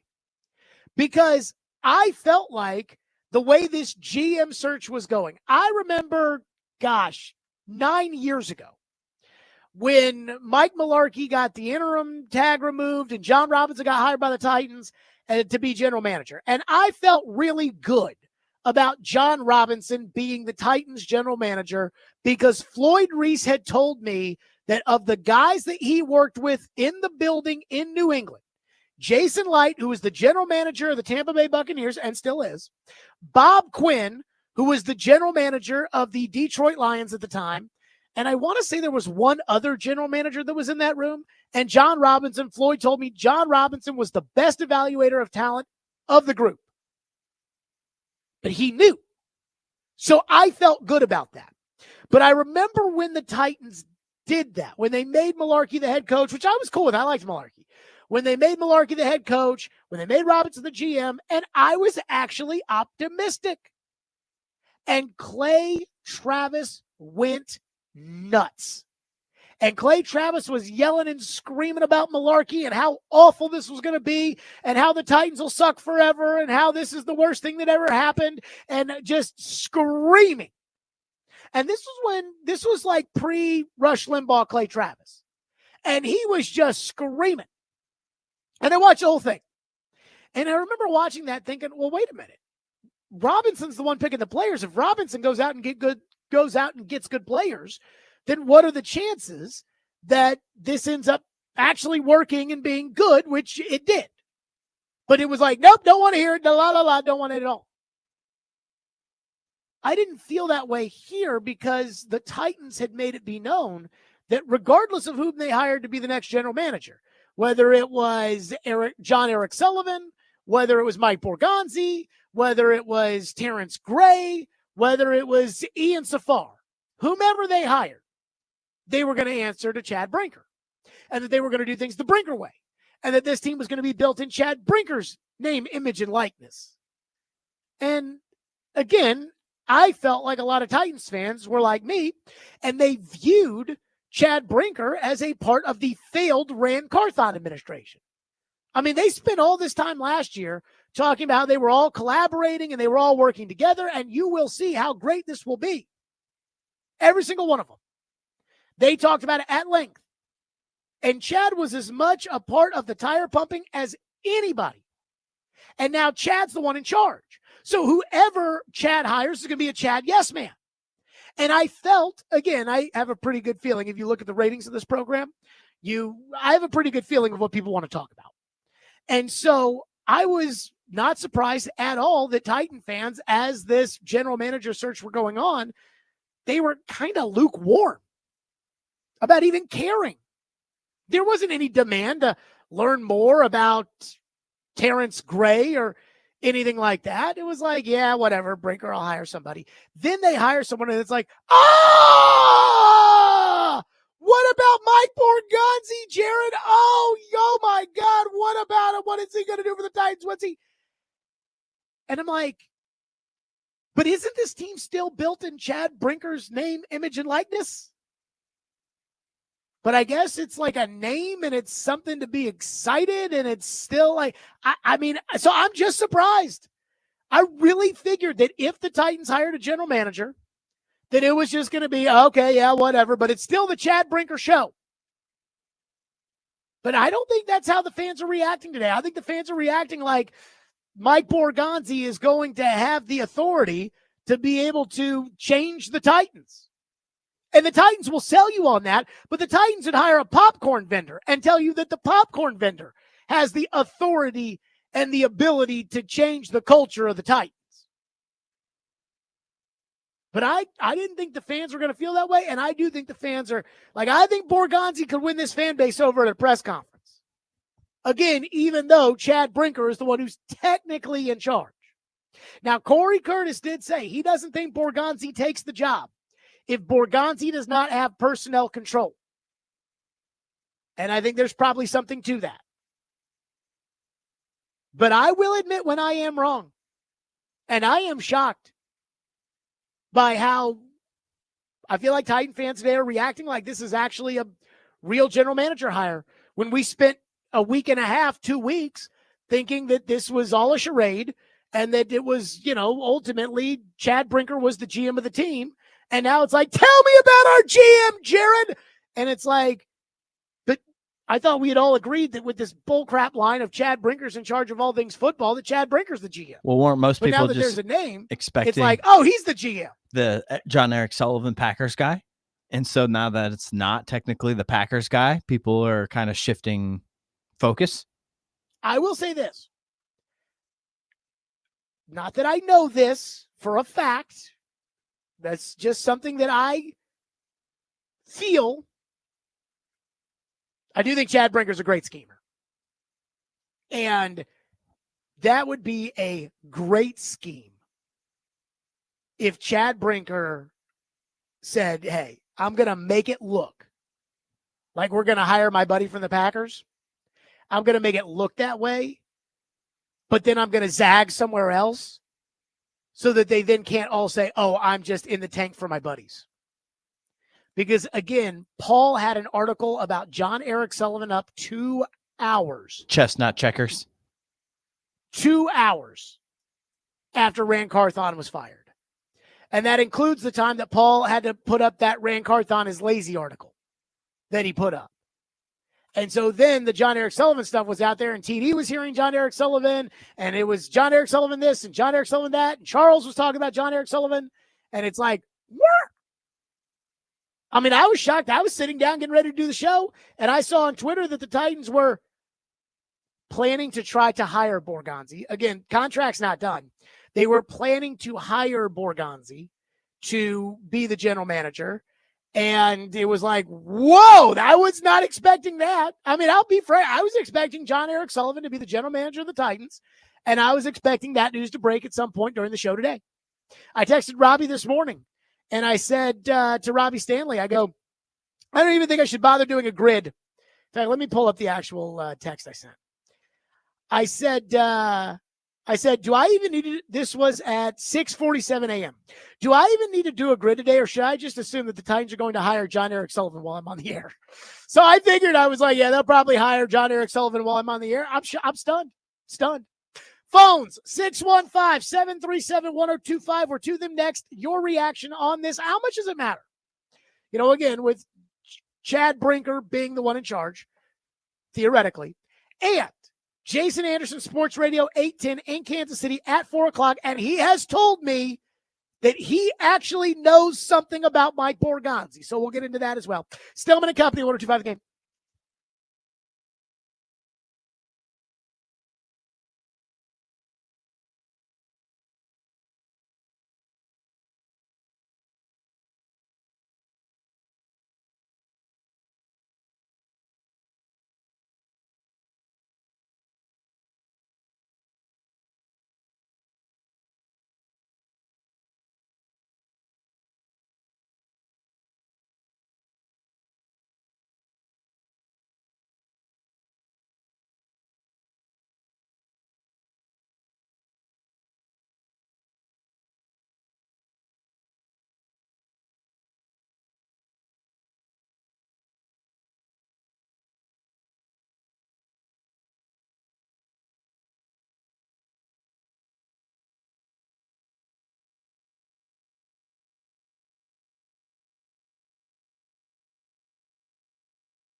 But I do believe if you have a good process, if you have a really good process, especially a scouting process, that you have a chance. If you have the quarterback, you have a chance. Ron Wolf used to say this in Green Bay. I've heard it. It's been ingrained in me from day one, is if you don't have a quarterback, a high-level one, forget about it. Don't make any plans that you're going to the Super Bowl anytime soon. So that's just the way I was trained. I know it's been done with average to above average quarterbacks. If you have a 85 Bears defense or the Baltimore Ravens defense when they won it, you can do it. And Reggie McKenzie, who I worked with as well, he's one of my mentors in this business. I remember he said, Chad, when you take over an organization, you got to get a winner at quarterback, no doubt. But the fastest way to get competitive as quickly as possible is build a dominant defense. So I think, philosophically, yeah, you build it from the inside out and front to back. That was Chad Brinker again talking about the way I was raised. You got to have a quarterback. Well, no doubt. But apparently he's got to find one. He and Mike Borgonzi, and who knows who's going to be making the call. Again, I just want to throw out there, who knows if they're going to get this contract figured out? This is the Titans, after all. They plan to try to hire. We shall see. But hey, at least we know who they want to hire and who wants the job, and then the money or power or whatever it is, we'll see. Let's go to your phones as promised on a Fireball Hot Take Friday. And again, Jason Anderson, Sports Radio 810 in Kansas City, who says he knows something about Mike Borgonzi at the top of the hour. Jared in Spring Hill is up next here on the program. Thank you for calling and waiting. Jared, go ahead. Hey, Jared. I got a statement and then a question for you. So, you was asking going into the break, does it matter? How much does it matter? It doesn't really matter that much to me. I guess he was tired of winning in Kansas City. So it seems to me like, again, bird's eye view, that they're kind of trimming off their fat. And I kind of think we should learn from doing any kind of deals with the Chiefs, because it seems like we've been getting fleeced lately. We got Snead, gave up Hopkins, and what do we get out of it all? And then here we go. But well, you know who's negotiating those deals on behalf of the Chiefs? I don't know. Maybe him. It was maybe Borgonzi, according to Kaharski.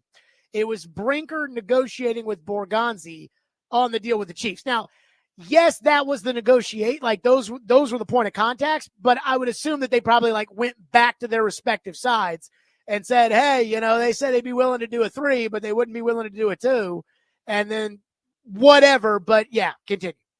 Okay, sorry. And then I kind of like, and it seems like how they kind of ushered out Eric Bieniemy from their offensive coordinator, and now look at him. Like, is this the Chiefs' way of kind of, again, trimming out some of their fat? Hey, we know more than you, and take them off our hands kind of thing. And then my question for you is, do you think Amy intercepted the hire? Because, again, they're fumbling the idea of, we plan to hire this guy, but are we going to?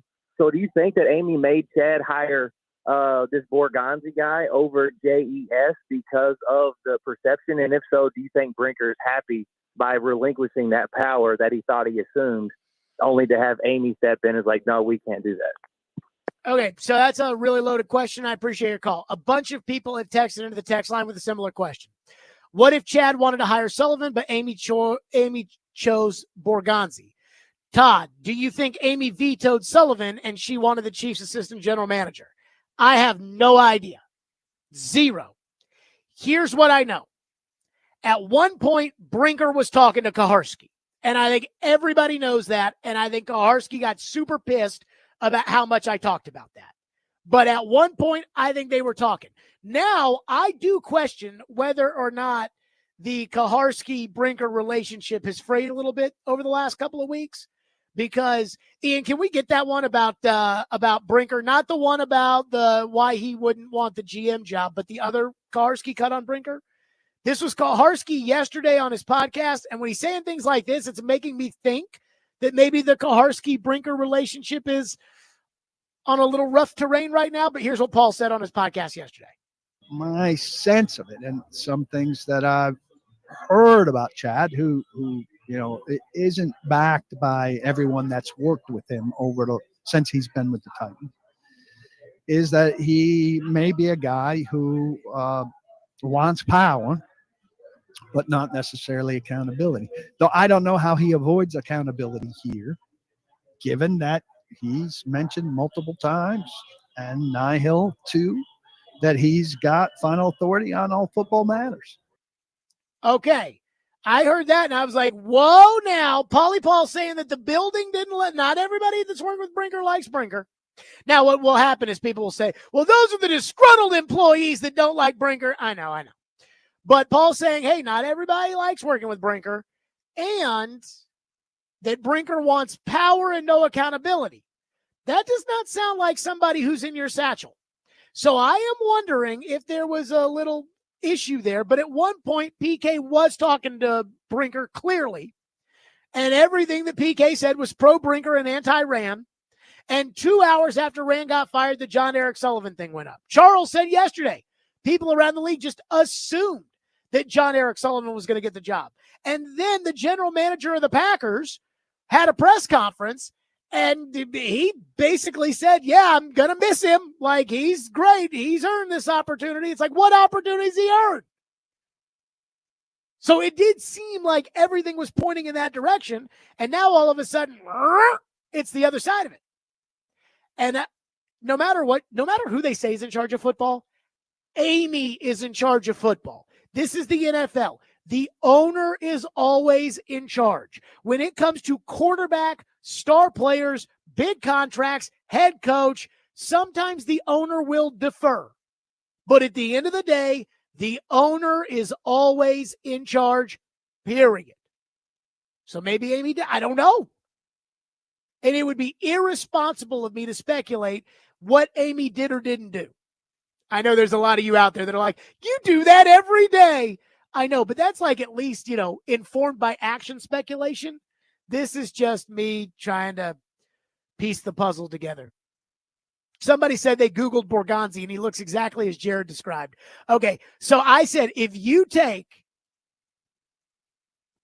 Chad Brinker and John Robinson and they had a baby, it would look like Mike Borgonzi. Let's go to Tristan in Franklin, who's up next here on the program. Tristan, thank you for calling. Go ahead.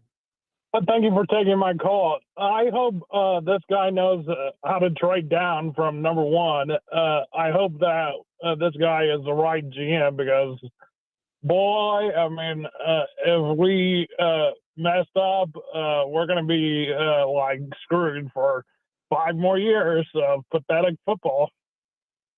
Yeah, I'm not ready to say that yet. Thank you for the call, Tristan. Again, if I had to bet, I would bet against the Titans because I don't trust Amy and I don't trust Brinker. And they could have hired Gandhi to be the general manager, and I still would have had my issues with Amy and Brinker and everything else. But I'm not going to say that they're done for 5 years. Let's go to Dewan, who's up next here on our program. Dewan, thank you for calling. Thank you for waiting. Go ahead. I know you're going to hate it, but I'm going to say it because this is how we feel in the city. Hire the GM, fire the coach, hire Primetime, let him draft his son. You want to sell tickets in this new stadium? Look what Primetime did in Boulder. I'm just saying. Yeah, but he doesn't win enough games. Like, have we ever talked about that? Like, they lost to BYU. They didn't beat a good team this year. They won two. Who are you talking about? Are you talking about Primetime? Yeah. He took over Boulder and made them top 25. I know, but they're not beating anybody any good. But he did this in 2 years. Like you got to give him his credit. He turned around Colorado in 2 years. If he would have been a coach at Alabama anywhere else, and Shador was a quarterback to Alabama, any SEC team, they're in the playoffs. I mean, they beat one loss away from being in the playoffs, and you know that. Here's who they beat this year: North Dakota State, Colorado State, Baylor, UCF, Arizona, Cincinnati, Texas Tech, Utah, and Oklahoma State. I mean, they lost to Kansas. But he sells. We're talking about prime time. We're talking about selling tickets. We're talking about the business of football. I don't care about selling tickets. I care about winning football games. Okay, that might be the difference between me and you. I care about winning. 3 games this year. They lost 3 games. They lost 4. 3 years ago. I care about. They lost 4 in the ACC West. This was not the SEC without that they a line, played. without an offensive line. He was getting killed back there, and he's still probably going to be the number 1 draft pick without a line. Whose job is it to recruit an offensive line? Okay, but he takes time to recruit, and you're in Boulder. Let me ask you a question. The most expensive. Why should they not hire Jeff Brom? Like I went to Louisville, and Jeff Brom's the coach there, and Louisville, they won 9 games this year. Why not hire him? I'm not saying he's not a better coach. I'm not talking about X's and O's. I'm talking about look what he did with a terrible team and made them relevant. Titans are a terrible team. Maybe he can do the same thing. Again, DeJuan, Louisville was terrible, and then Jeff Brom got there, and now they're not. Why not make him the coach? I would respect that if you gave Prime Time just a little bit of credit for what he did, but you make somebody he did nothing. And I just don't think that Deion Sanders has won enough at Colorado. Thank you for your call, DeJuan. I just don't think that Deion Sanders has won enough at Colorado to justify all the talk of him being an NFL head coach. I mean, I'm sorry, and I appreciate your call. I'm sorry. Again, why is nobody talking about Kenny Dillingham to be a head coach in the NFL? He actually won. Like, he got to the playoff. He's done that in 2 years at Arizona State, and nobody talks about it. But Deion, because he's famous, it's like, we got to get Deion. Deion doesn't win enough. Dan Lanning wins enough to go to the NFL, maybe. And he wins 1,000 times more than Deion. Unbelievable. 615-737-1025, which is our phone number. Jason Anderson, Sports Radio 810 in Kansas City, says he knows something about Mike Borgonzi. He joins us next. Stillman & Company, 102.5 The Game.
Stillman and Company, 102.5, 106.3. The game streaming live on Twitter, Twitch, YouTube, and Facebook live from the Busy Bee Plumbing, Heating, and Air Conditioning Game National Studios on a Fireball Hot Take Friday and presented by the Southern Bank of Tennessee.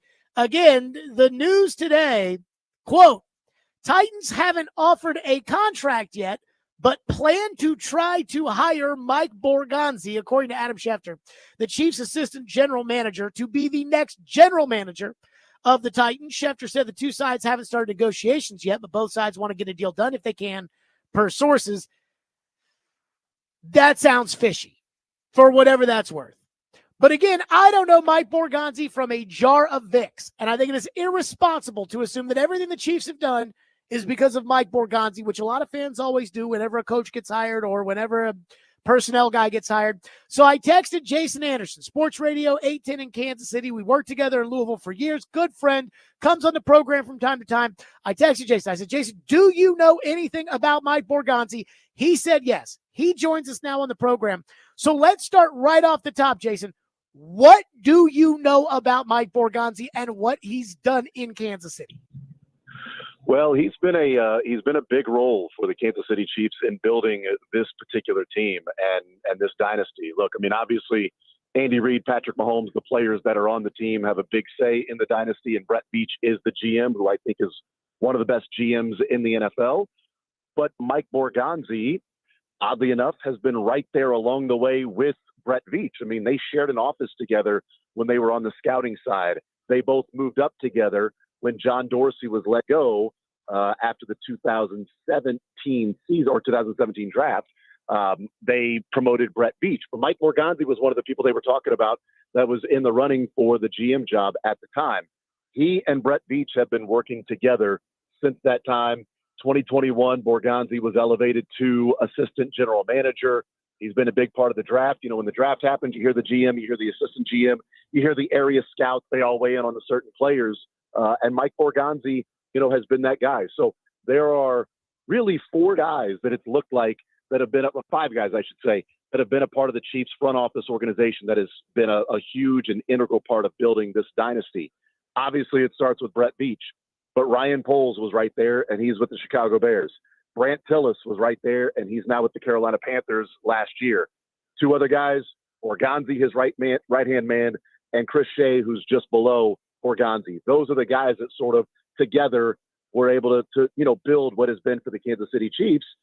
And as far as picking a quarterback, there are plenty of stories out there that you'll read about Brett Veach falling in love with Patrick Mahomes.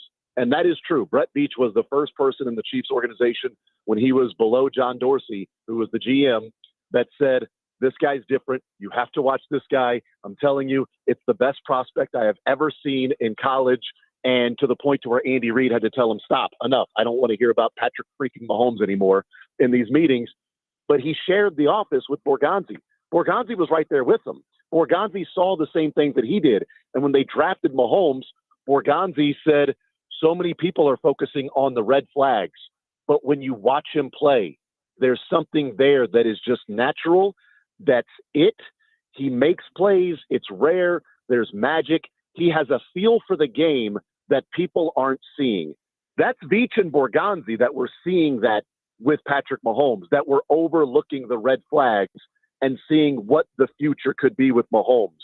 So he at least got that right, you know? And he's been a big part of the draft. Like the 2021 draft, when Mike Borgonzi took over as assistant GM, the 2021 draft and the 2022 draft are big reasons, Jared, why this team is going for a three-peat. In 2020,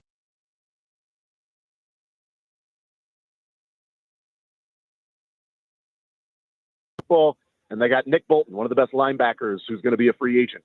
In the 6th round, they got Trey Smith, who's one of the best guards in all of football. That was in the 2021 draft. And in 2022, his second year as assistant GM, they drafted 10 guys, Jared.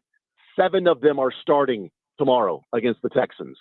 7 of those 10 draft picks will start tomorrow for the Chiefs. 8 of the 10, or I should say 9 of the 10, are producing or a part of the team. Only one of those 10 draft picks, that included a 5th, a 6th, and 3 7ths, are off the team. That was in 2022. So he was a big part of those 2 drafts in 21 and 22 that have built a foundation or why this team is going for 3 straight. No, he didn't draft Kelsey. He didn't draft Chris Jones. He wasn't the GM that selected and moved up to take Patrick Mahomes. But he's a big part of what this Chiefs team has built.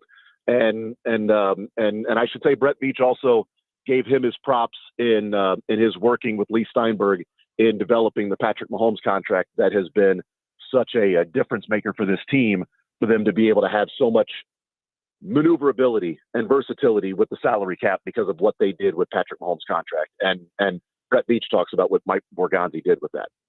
You know better than to come on this show and talk about the cap. But with that being It's said, real. I do ask you And this. it's spectacular. Give me a percentage on we call it like a blame pie, but I guess a credit pie here. Credit pie on Mahomes. How much does Andy Reid get? How much does Matt Nagy get? How much does, Eric Bieniemy, John Dorsey, Brent Veach, Mike Borgonzi? How much give me the credit for Mahomes and how much Borgonzi gets? I give at least 50% to Brett Veach because he was the biggest champion from day one. He saw they were scouting an offensive lineman one day in video, and he saw the quarterback and said, "Uh-oh, what?" And from that day forward, he's been in love, and he's been proven right that all of the red flags that were there that didn't need to be focused on. Hey, footwork. Jared, Patrick Mahomes' footwork isn't great. I don't know if you knew that or not. So that's going to be an issue. Chiefs would probably get rid of him because the footwork isn't great. But overlooking red flags. So I would say 50% is Brett Veach for doing that. I would give probably 25, 30%. I mean, it would be hard pressed for me to not give almost the entire other part of it to Andy Reid, because you had to have a head coach that said, I'll let him play in the gray area. I'm not going to make him Peyton Manning. I'm not going to make him Tom Brady. Okay. He can throw across his body running the wrong way. I'll let him do that. He can get outside the pocket and flip the football when somebody's coming to him. I'll let him do that. He can, make these plays. I don't need to make him conform to what I have in my mind of what a perfect quarterback looks like. John Dorsey deserves credit because he was the one that executed the trade to move up to number 10 from where they were in the late 20s to get Patrick Mahomes. So how much Borgonzi played a role in that? He wasn't high enough to make a difference in saying we have to draft this guy, but he was a part of the scouting group that presented everything to the Chiefs brass, Andy Reid and John Dorsey, of banging the drum of this is the guy that will be the franchise quarterback. This is our next quarterback that will win us Super Bowls. Brett Veach was the one from the beginning through the end, and then was named the GM right after the draft. So I think he gets most of the credit. Andy Reid has to enforce that. John Dorsey executed the trade. Borgonzi, he saw it with, I would say he backed up Brett Veach's, assessment and view. So there was more than one person that was saying Patrick Mahomes is the guy. There was more than one person, Jared, that was putting their reputation on the line that Patrick Mahomes is different. It wasn't just Brett Veach. It was also Borgonzi. So I honestly, I don't know what that pie would be for him, because the position he was in 2017 wasn't enough to where he could push his weight around and say, Patrick Mahomes is the guy for us. And if you don't do that, I quit. It wasn't like that. But he offered his reputation on the line as a scout, and coming up in the scouting side of saying, Brett and I are in alignment on this. This guy is different. This guy is going to be one of the best players in the NFL and is the best quarterback I've ever scouted. Jason Anderson with us, Sports Radio 810 in Kansas City. You brought up Ryan Poles as being part of that group. Ryan Poles has gone to Chicago, and I think he sucks. And Matt Nagy went to Chicago. I actually think Matt Nagy did a good job as the head coach with the Bears, and nobody ever gives him credit for it. Eric Bieniemy has been a freaking train wreck since the day he left Kansas City. It feels, and this is what I worry about, I'm not putting this against Borgonzi, but I am just bringing this out there. To me, it feels very Patriots-esque, where everybody got jobs because of Brady, and Belichick was a good defensive coach, in the early 2000s and, before Bill's ass got too big for his face. So I say this, how much of this is, well, it's Mahomes and Andy, and then everybody else is just sucking off that? And how much of it is, no, Borgonzi is a reason why the Chiefs are so good?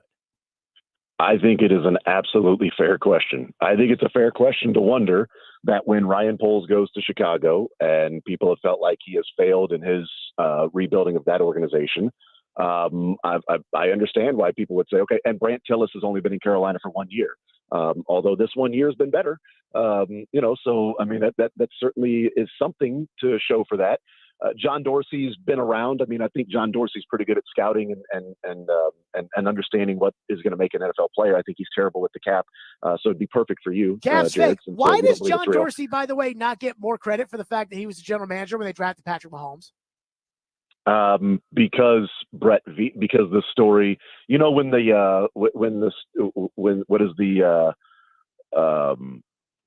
when the legend becomes fact, print the legend, right?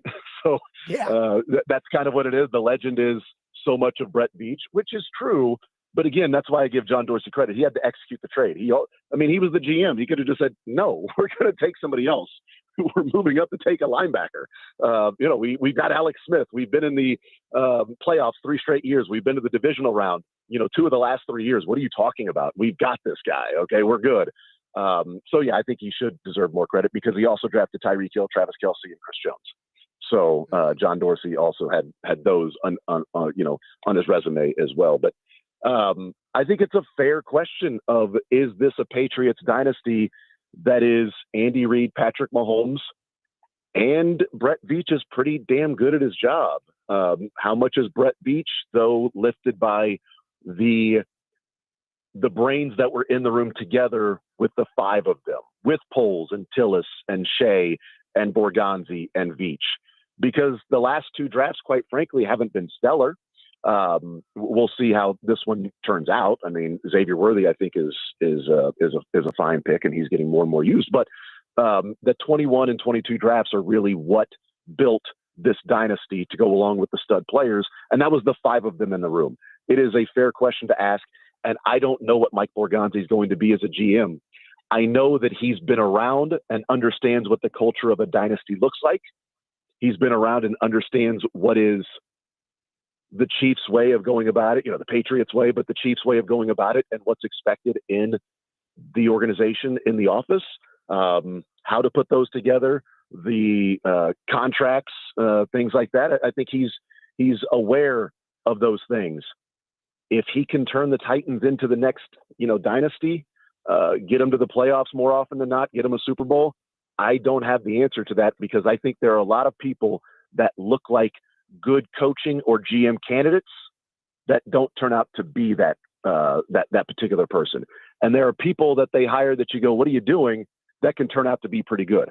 I am not of the opinion that an offensive or defensive coordinator should be automatically elevated to a head coach. Like, you got find a head coach, it's got to be an OC and a DC. Well, I don't think my sales manager needs to necessarily be my CEO. It's a different skill set. So the assistant GM, maybe he is going to be an amazing GM. Maybe Mike Borgonzi's been a big reason why this whole thing has happened and the Chiefs are about to lose their, secret sauce. I have no idea what that will be, but I do think he is one of the more coveted GM prospects that teams are looking at and have been looking at, and he's finally ready to move on after a couple of years as an assistant GM, helping out with all of that, being the right-hand man to one of the best GMs in football. And now I think he's finally feeling comfortable and ready to say, I can take over my own organization. I'm not going to jump early and be left out there and not know what the hell I'm doing. He's been in this front office since 2009. By the way, Andy Reid kept him on. He was a part of the Scott Pioli staff. Andy Reid and John Dorsey talked with him, liked him, kept him on. He stayed over. That there are only a couple of people that actually happened with. Borgonzi's one of them.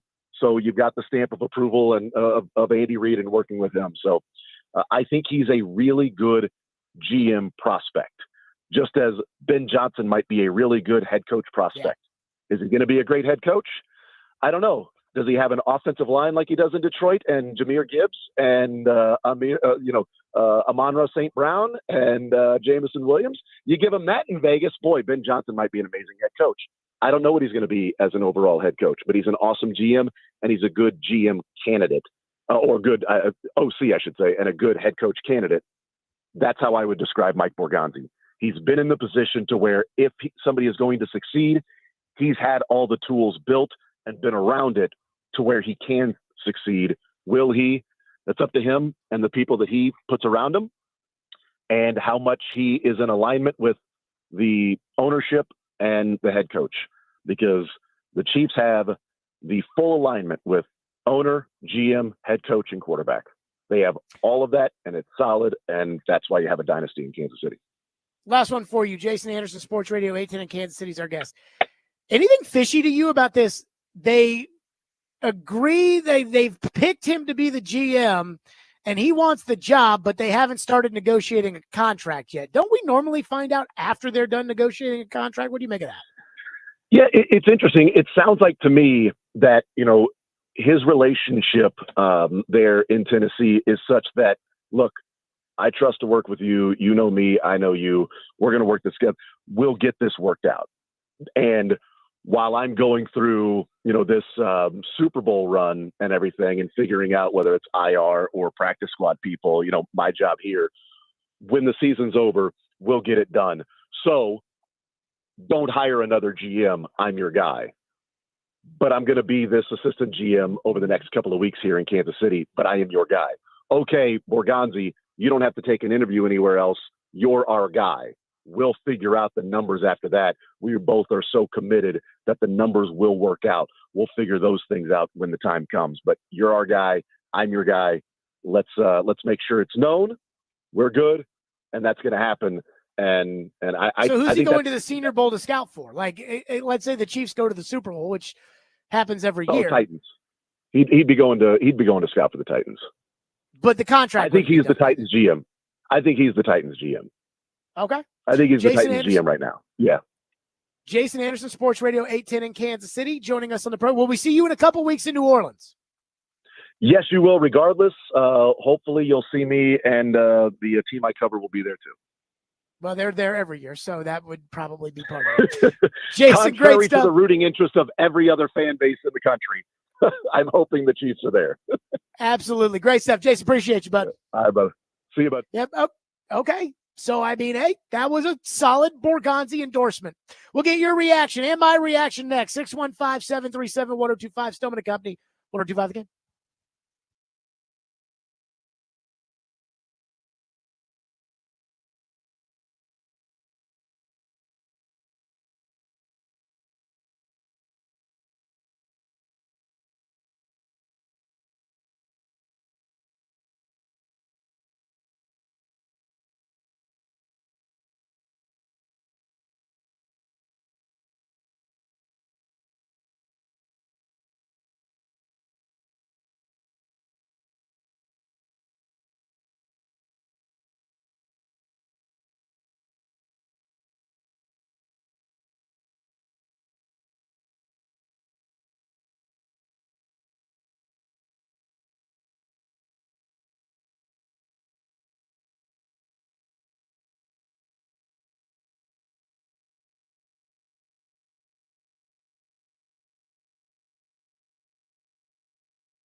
Let's just say they get the deal done. Your reaction to the Titans hiring Mike Borgonzi to be the head coach, or the GM, excuse me.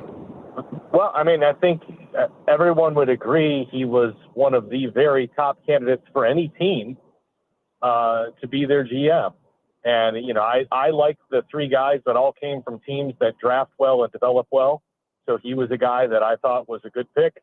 I think, we all had concerns about what the real structure was. I don't think there's any way he takes this job unless he's calling the shots on the personnel.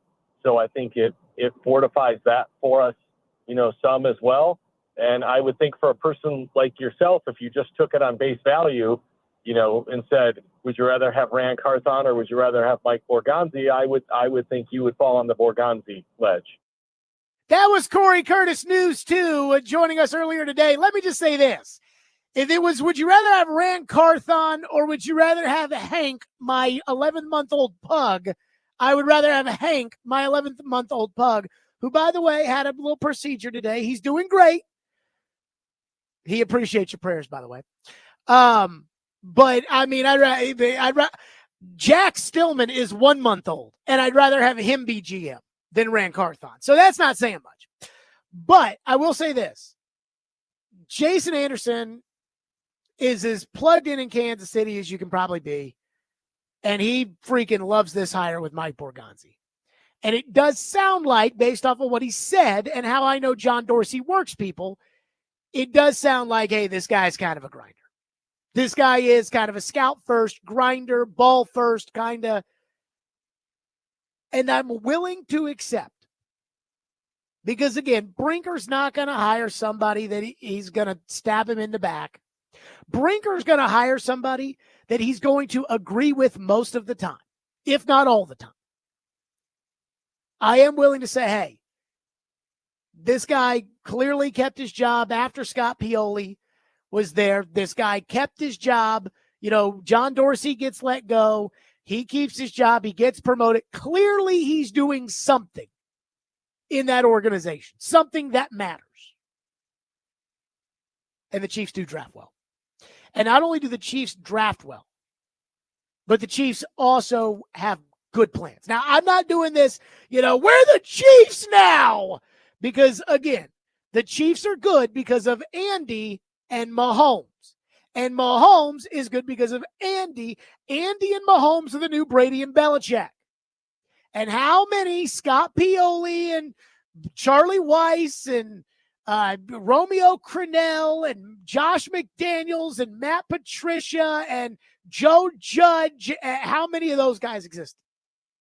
But again, the grinders that worked for Belichick, Nick Casario's done okay with the Texans. John Robinson did okay with the Titans. Thomas Dimitroff did good with the Falcons. Good. Well. So, again, I don't know Mike Borgonzi from a jar of Vicks. If Mike Borgonzi, I'm kind of nervous because people will say, look at what so-and-so said on the record. And it's like, I remember when John Lynch and Jed York kept telling us that Rand Carthon was great. And I have to believe that John Lynch and those guys in San Francisco knew Rand was going to fail with the Titans. If Vrabel knew Rand was going to fail, I have to believe the guys working with Rand probably knew Rand was going to fail. But it does sound like there's a lot of respect for Borgonzi around the league. So I would prefer somebody with experience because I don't think anybody in that facility knows ball.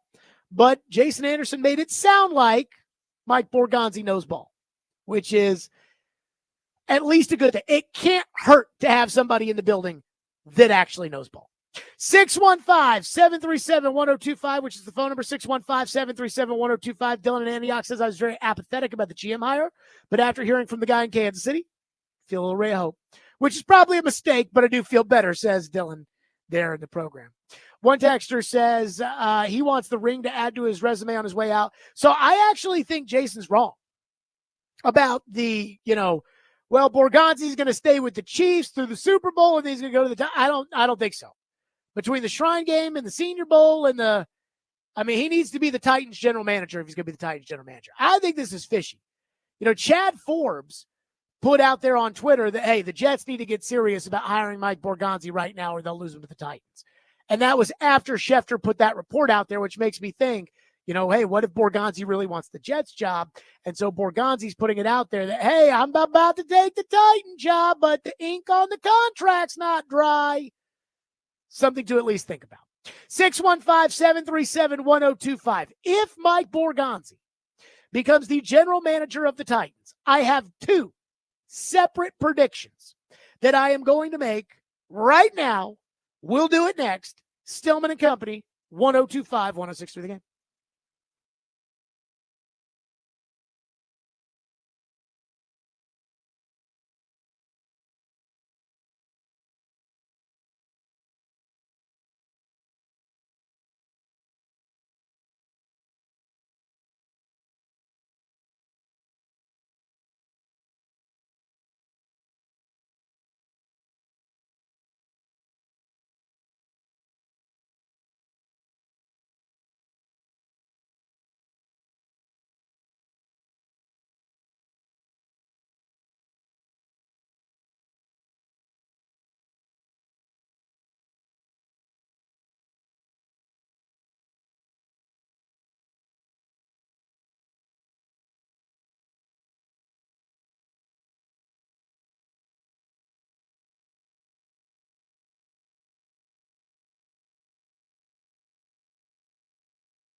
But I do believe if you have a good process, if you have a really good process, especially a scouting process, that you have a chance. If you have the quarterback, you have a chance.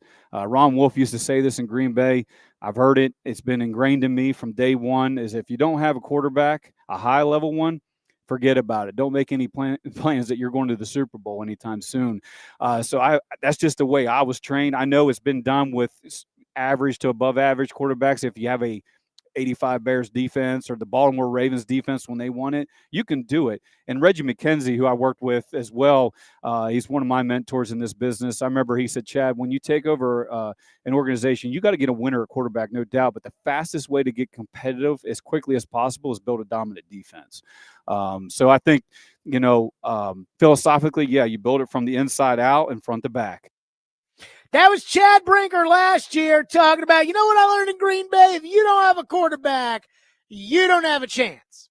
And my guess is Mike Borgonzi, and I don't know who's got what power, but my guess is Mike Borgonzi's probably learned the same thing. Mike Borgonzi's probably sat there and looked at his kids and his nice car he drives and the nice house he has and all the people that probably hit him up for tickets and says, thank God we drafted Patrick Mahomes. So I have two separate predictions that I'd like to make, Ian, if I may. And I don't know if we want to put this on the calling it list. I'm not guaranteeing any of this, and one of them's not really quantifiable. Okay. But I have two predictions I'd like to just put out there right now with, again, the assumption that Mike Borgonzi will eventually agree to a contract with the Titans. You ready for the first one? I'm ready. I think Borgonzi will have a press conference on Monday, and Titan fans will drop their pants as soon as it's over. That they will, for all the angst that we've had the last 2 weeks about Chad Brinker this and, again, what's Chad's culpability in the 3-win football team, given the fact that they were so aligned and Rand Carthon was his long-lost brother, and now Chad Brinker is the emperor of Tennessee Titan football, and he's got final say. And why do that? Why not just burn it to the ground and start over? Why not blah, blah, blah? Now, I'm not going to lose that because I am still planning to ask Brinker questions at this press conference. But I want to know, how much did Brinker do last year? Brian Callahan said he was in on everything. But I know how Titan fans are. And Titan fans love a good introductory press conference. They love it. Guy gets up there, says things like, we're going to be a tough football team. We're going to put a value on scouting first. We are going to find the best football players, and we are going to develop them the best we can. And we have a vision for the NFL, and we have and Titan fans, yes, yes, yes. Why are you taking a shot at the fans? What are they supposed to say? Because Supposed to be excited. Supposed to be excited. There's not a Titan coach who hasn't won the press conference. I mean, he's going to win. Is that unique to Titans fans? This fan Probably base? not. Okay. I mean, hell, I remember when Kenny Payne got introduced at Louisville. The guy won 12 basketball games over 2 years. And I remember Kenny Payne's press conference, and I was like, okay, this is our coach. So trust me, I'm guilty of that too. But I mean, I still got issues with a Brinker-led organization, an Amy and Brinker-led organization. You guys don't. I'm telling you right now, you'll hear this guy talk and you'll forget all about Chad Brinker, which is exactly what Chad Brinker probably wants. My second prediction, I think they're taking Cam Ward with the first pick. I think that they will take Cam Ward with the first pick. I wouldn't take Cam Ward with the first pick, but I think that they will take Cam, at least, again, I haven't watched enough Cam Ward to be able to make that judgment, and I will go back and watch more Cam Ward. And what I'm planning to do is I'm planning to watch, probably 4 or 5 games of Ward, 4 or 5 games of Sanders. And I'm going to watch this East-West Shrine game, where Sanders is going to quarterback it, and some guy I've never heard of, Peyton McCullum, who is apparently the assistant wide receivers coach for the Titans, is going to be the quarterback coach with Shedeur Sanders. Trust me, Peyton McCullum's opinion of Shedeur Sanders does not matter to Mike Borgonzi and Chad Brinker. But, again, he's going to be coaching them. So I will watch that, and I'll try to get a feel and, really have a nailed down an opinion. But as things stand right now, I would not be interested in taking Cam Ward with the first pick. But I do think I could see a world just based off the two's track records. Green Bay for Brinker and Kansas City for Borgonzi. And Ian, what do those two organizations have in common when it comes to the young quarterbacks right after they draft them? Sit. They sit them. And so it would not surprise me to see the Titans. This is how you would do this. You pull off a trade with Cincinnati for Jake Browning so you can tell Callahan, hey, put in your system. He's your starting quarterback. We're going to draft Cam Ward, and we're going to sit Cam Ward on the bench. And again, you sell Amy on this. We're going to draft Cam Ward, and we're going to sit him on the bench. Now, the hard part is Amy may look at you when you say that, and she may say, that sounds great. But that doesn't actually mean she's going to do it. Because I could see Amy sitting there saying, well, you know, that sounds great in April, but in October when the team is 1-5, being like, hey, I'm selling tickets. Let's put Cam Ward out there.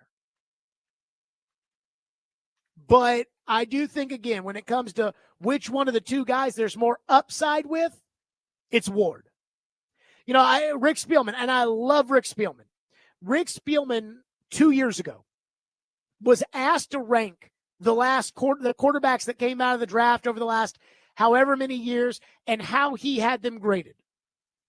And he talked about how coming out, Mahomes and Josh Allen, like I think Trevor Lawrence was his number one guy, Burrow was number 2, and Herbert was number 3. And Spielman said, coming out, Mahomes had holes in his game that had to be fixed. Had to. And Andy Reid fixed them. Josh Allen, when he came out, had holes in his game that had to be fixed. And they fixed them in Buffalo. So I can see these two guys, and I'm sure Aaron had some holes in his game at Cal, although I don't think Brinker was there when Aaron got put in there. But he certainly was there with the whole Jordan Love thing. And obviously Borgonzi was there with Mahomes thing. And I can see them saying, hey, we are going to take Cam Ward, we're going to sit Cam Ward, and we're going to fix the holes in his game. Now, if you really think you're going to do that, then I would not put, if you're going to do that, I would make sure that you really like Brian Callahan. Because what I wouldn't do is I wouldn't draft Cam Ward thinking it'll be okay after we fire Brian Callahan. I mean, I don't want to change the coaches. I don't want to all of that stuff.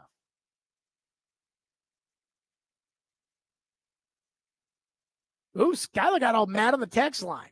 He said, this franchise is such a mess at every position that I don't know how anybody could care who this guy is. Screw you, Jared. Nobody cares besides some of your goofy-ass texters and callers. I mean, I'm just saying. Like, I do think people are going to care. Like, I'm telling you right now, I can see the digital numbers right now. I can see people are going to care. I think we have an update from Adam Schefter. Adam Schefter says the deal is reached.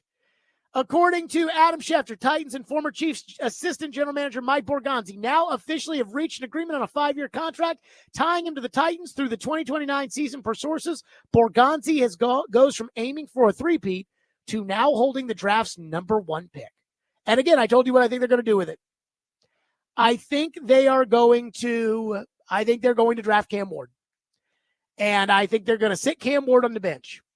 And again, you do this by bringing in a Jake Browning type, a guy that knows Callahan's offense, who's probably not really a starting quarterback, but you say, okay, Callahan, this is the guy. We want you to win us some games with him this year, but then eventually we're going to be bringing up Cam Ward. But I don't know if you can do that with Amy as the owner.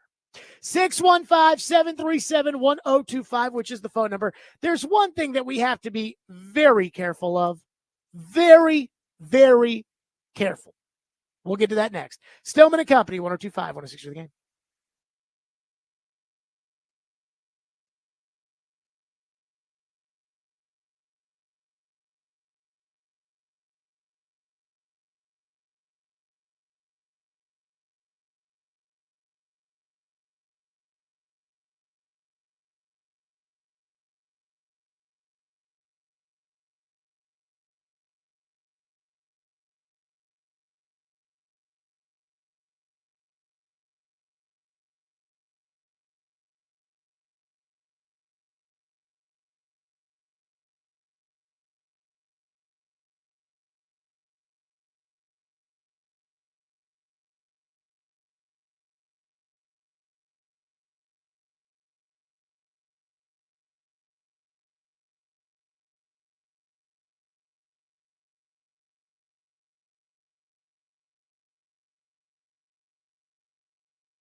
What do you make of people looking at this hire, a guy from the Chiefs, and thinking, okay, we're going to be the Chiefs now. This guy's responsible for why the Chiefs are the Chiefs.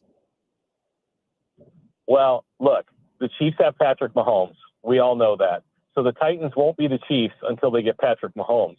But like I've said, the Chiefs, Packers, and Bills over the years have all done an extremely good job of drafting and developing. And, L'Jarius Sneed is a good example, and they've replaced L'Jarius Sneed without much problem. They've got an elite defense, and they just plug and play. They got rid of, I think, 4 offensive line starters after they got Patrick Mahomes that new deal, and they rebuilt that line in about 2 years to where it was humming along again. There you go. That was Corey Curtis on our show News 2 earlier today. So can I just say one thing that you just have to be very, very, very careful of? And again, the deal is done. The Titans are hiring Mike Borgonzi. And let me say that I am stunned that Chad Brinker did not hire his buddy, although apparently Borgonzi is his buddy too, but did not hire his buddy from the Green Bay Packers, John Eric Sullivan. I am stunned by that. And again, it probably makes you feel at least a little bit better. But let me say this. Do not get in the habit of saying, we're going to be the Chiefs. Be very careful with that. Be very, very careful. Because number one, Brinker wants to be the Packers. And as TD said on the program, Brinker and Burke Nihill, when they fired Rand Carthon, they called everybody and said, hey, this we want to be like the Packers.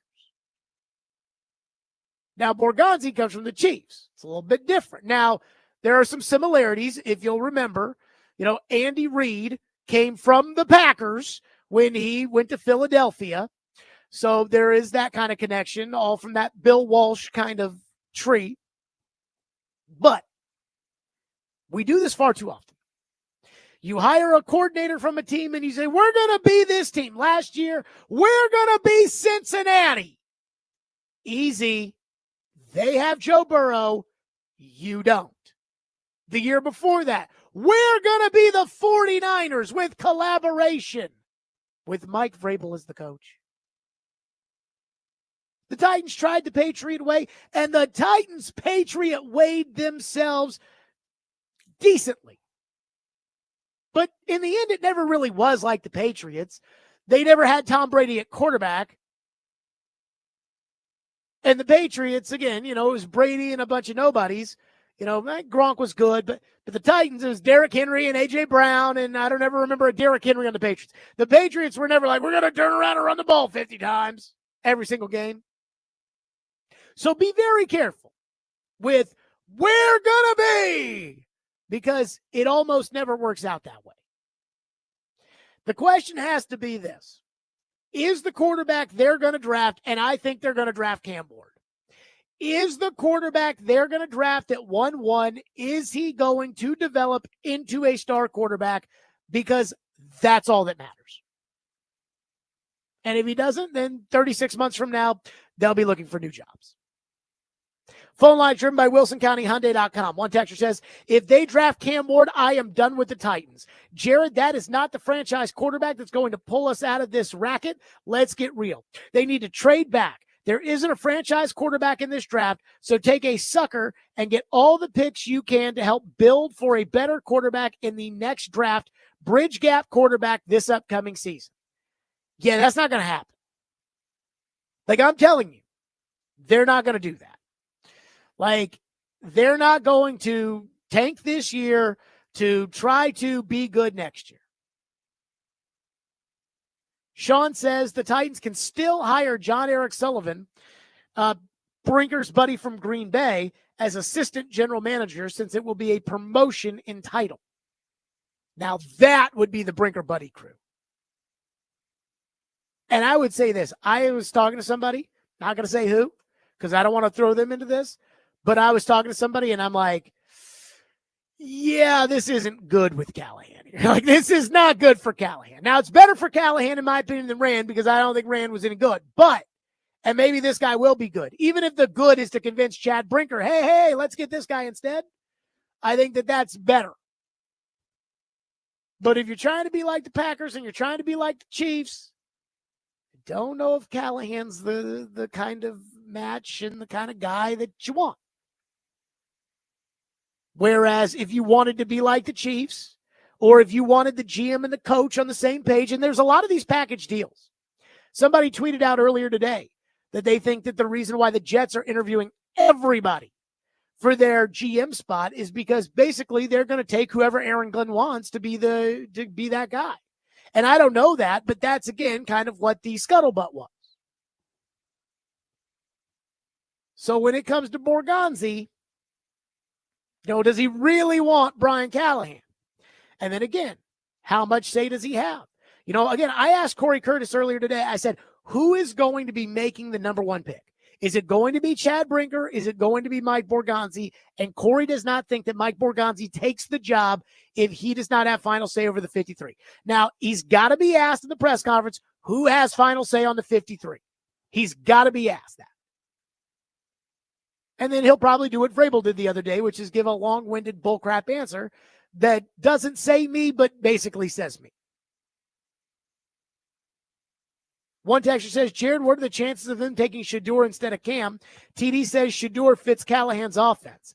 Let me say this. One thing I do know, and I can say this with certainty, the mindset of the Tennessee Titans, I believe,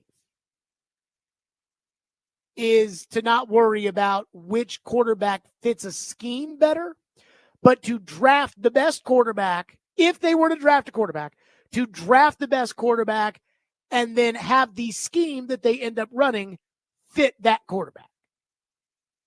Think about Justin Herbert. He's had a bunch of different coaches in LA. He's had Anthony Lynn. He's had Brandon Staley. Now he's got Jim Harbaugh. And yet Justin Herbert's been good with all of them. That, I think, is kind of the hope. I think that's wishful thinking. But, again, when have the Titans not bowed the knee to wishful thinking? The other thing I would say is if you do take Cam Ward, and I haven't watched enough of Cam Ward, but if you do take Cam Ward, I do think you should sit him on the bench. Because I am an active proponent to quarterback sitting, and I am absolutely an active believer in quarterbacks that have funky deliveries. And because Jason Anderson, when he was on our show earlier, was talking about, the red flags with Mahomes and Mahomes' footwork and mechanics and everything else. And trust me, I think Andy got a lot done in that first year with Mahomes, of hammering out certain issues that he may have had. So that's what I would do. One texter says, Jared, are you going to the press conference? The answer is yes. Even if the Titans put it at 4:00, I will be at the press conference. We already have a plan in place. If the Titans stick the press conference, and I'm kind of more worried about the Brinker part of this than I am the Borgonzi, but Borgonzi's going to say all the right things, and he doesn't have a record for us to sit there and crap on him over. So I'm not worried. I'm more interested in the Brinker stuff here, but I will be at the press conference. Even if they schedule it at 4:00 during the show, we have a plan in place to manage it. So I will be there. 615-737-1025. Chad Withrow from Outkick. His reaction to the Borgonzi news. Stillman and Company, 105 the game.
Stillman and Company, 102.5, 106.3, The Game, streaming live on Twitter, Twitch, YouTube, and Facebook Live. We are live from the Busy Bee Plumbing, Heating, and Air Conditioning Game Nashville studios. It is a Fireball Hot Take Friday, and we are presented by the Southern Bank of Tennessee. It's 5 o'clock on a Friday, which means Chad Withrow joins us from Outkick. Again, the Titans have made it official. Well, I guess they haven't made it official, but Adam Schefter says it is official. The Titans have signed Mike Borgonzi to a 5-year contract, and he will be the next general manager of the Tennessee Titans. Chad Withrow joins us from Outkick. Chad, let me ask you this. How much does this move today move the needle for you, given the fact that Chad Brinker is still the president of football operations, but it is not his buddy from Green Bay. It's his buddy from Kansas City who he's never worked with. So how much does this move the needle for you? Well, is it a PR move or is it a legitimate GM hire? That's my question. Because it looks like a legitimate GM, right? This is a natural progression. A guy who's been in Kansas City since 2009, a guy who's been a part of multiple Super Bowl championships, going for a third straight, and he's brought in to lead an organization that's been miserable the last couple of years. So if he's going to be the GM, it moves the needle a lot. But if he's going to answer to Chad Brinker, it doesn't do as much. I, like you, Jared, am surprised it wasn't someone he was more familiar with in the Packers organization. But ultimately, I think it's all about what does this move mean in terms of power? And what type of power is he going to have as a GM? Because the way they described the job when it was listed was basically a director of scouting and not a general manager. So I guess we'll see. I'm surprised. I'm encouraged that it's someone outside of that Packers family and outside of that Brinker tree a little bit and from Kansas City, but we don't really know what the job entails. How much, when it comes to this move, how much do you expect? Because Corey Curtis was on earlier today, and he says he doesn't think Borgonzi takes the job if Brinker doesn't promise him control over the 53-man roster. How much control do you think Borgonzi would have to have in order to leave Kansas City, where if it wasn't this year with the Titans, it'd be next year with somebody else? How much power do you think he does have on the 53? Well, based off what Corey Curtis said, then why release that statement? I'm talking about the Titans. But why are Burke Nihill and Chad Brinker being quoted as saying he has final say over it? So they can go back and make an underhanded deal with a GM that he'll have it? I don't buy that. I don't buy any of it. So either they're inept and incompetent because they sent that statement out and it's not true, or he's exactly what they said the job was, which was what? A director of scouting. So which is which? Either they're incompetent and he's a GM and they release a statement that's a lie, or he's a director of scouting. So I don't know, Jared. I'll ask you. Which one is which? What do you think? Well, I think you can kind of thread that needle a little bit, and you could say, well, Borgonzi's in charge of, you wouldn't say Borgonzi's in charge of the 53, but you would tell Borgonzi and you put it in his contract, you're in charge of the 53, but Chad is making the football decision to give you control of the 53, and you're not in control of the coach or the coaching staff or your job, but you are in charge of the 53. That if on draft day you want to take Johnny Joe in the 3rd round, we're taking Johnny Joe because you want him. And I do think there's something to what Corey said about, would you leave the job if you were really coming to be, would you leave the Chiefs and being assistant general manager to come over here to be Chad Brinker's director of scouting? Yeah, the answer is yes. I'm getting paid a lot more, which I'm sure he is, right? We don't have the details, but I'm sure he's getting paid a lot more money to do it. So yes. Also, this is a direct reflection of poor ownership. Don't issue a statement 1 week that tells us Chad Brinker is the final say on the roster and will be the final veto power on everything, and then come back and have Corey Curtis or whoever Corey's talking to tell you that now all of a sudden, no, he's a GM. Well, Corey's not reporting that. He's saying that's what he thinks is happening. He's not reporting that. He's just saying that's what he thinks is happening. Well, great, but that, to me, that makes the organization look worse because they just said one thing and they're doing another, if that's the case. So which you don't is think it? That's a little needle thread right there? Brinker has No, final it's say not a over needle everything thread. football. Absolutely not. No. What needle are we talking about? What thread? They said it in a statement. That was a long statement they released. A lot of quotes, right? Like, correct me if I'm wrong, Jared, but they said When you Chad got 8 people Brinker- running the team and everyone's got to get their shine, there's a lot of quotes that have to go in. Exactly my point. It's why no one should have any faith in anything the Titans are doing. Chad Brinker might be smart. Borgonzi might be a genius. This could be a great hire. But what's he doing? According to the owner and whoever drafted that statement that Jim Wyatt posted, he is serving the job of a scouting director of pro personnel, director of college scouting, combination of the two. Chad Brinker's in charge of it. So who's who? I mean, again, clearly defined roles. We are in an era of entitlement across the board in sports, and it's pathetic. The best organizations, the best teams have a level of humility, and they have a level of, here are the clearly defined roles and the roles everyone will play. I don't know which role is which. So based on what Corey Curtis just said, so he's over Chad Brinker now? He's in charge of the roster? Because we just spent a week talking about Chad Brinker being in charge of everything. So now is he hiring his replacement the same way Rand Carthon hired his? Is that what I'm hearing? Because that's what just happened. It wouldn't surprise me if that is what ends up happening. But again, I think there's a difference between saying, hey, this guy that's our general manager has final say of the roster, but doesn't have final say of the coaching staff, and he doesn't have final say of what hotel we stay at in Cincinnati, and he doesn't have final say of who else is in the front office, and he doesn't have final say of any of that stuff. He just has final say over the 53-man roster. Here's how good organizations work, okay? Now, I'm going to lay this out plainly for all of your listeners. Good owner, smart, has a good level of discernment about decision-making, hires a good person to be the GM / president of football ops / whatever. John Elway, Floyd Reese, Bill Polian, go down the list. That person hires a coach or works with a coach that coaches the team. That person I just mentioned is in charge of the roster, but they have a great relationship with the coach, and they think pretty much the same. Even if there's disagreements, they think pretty much the same on the roster. What the Titans are doing is not working. It's not going to work. So if you're telling me that Borgonzi is now Chad Brinker's replacement, then okay, I'm willing to listen. That's going to help. If not, nothing changes.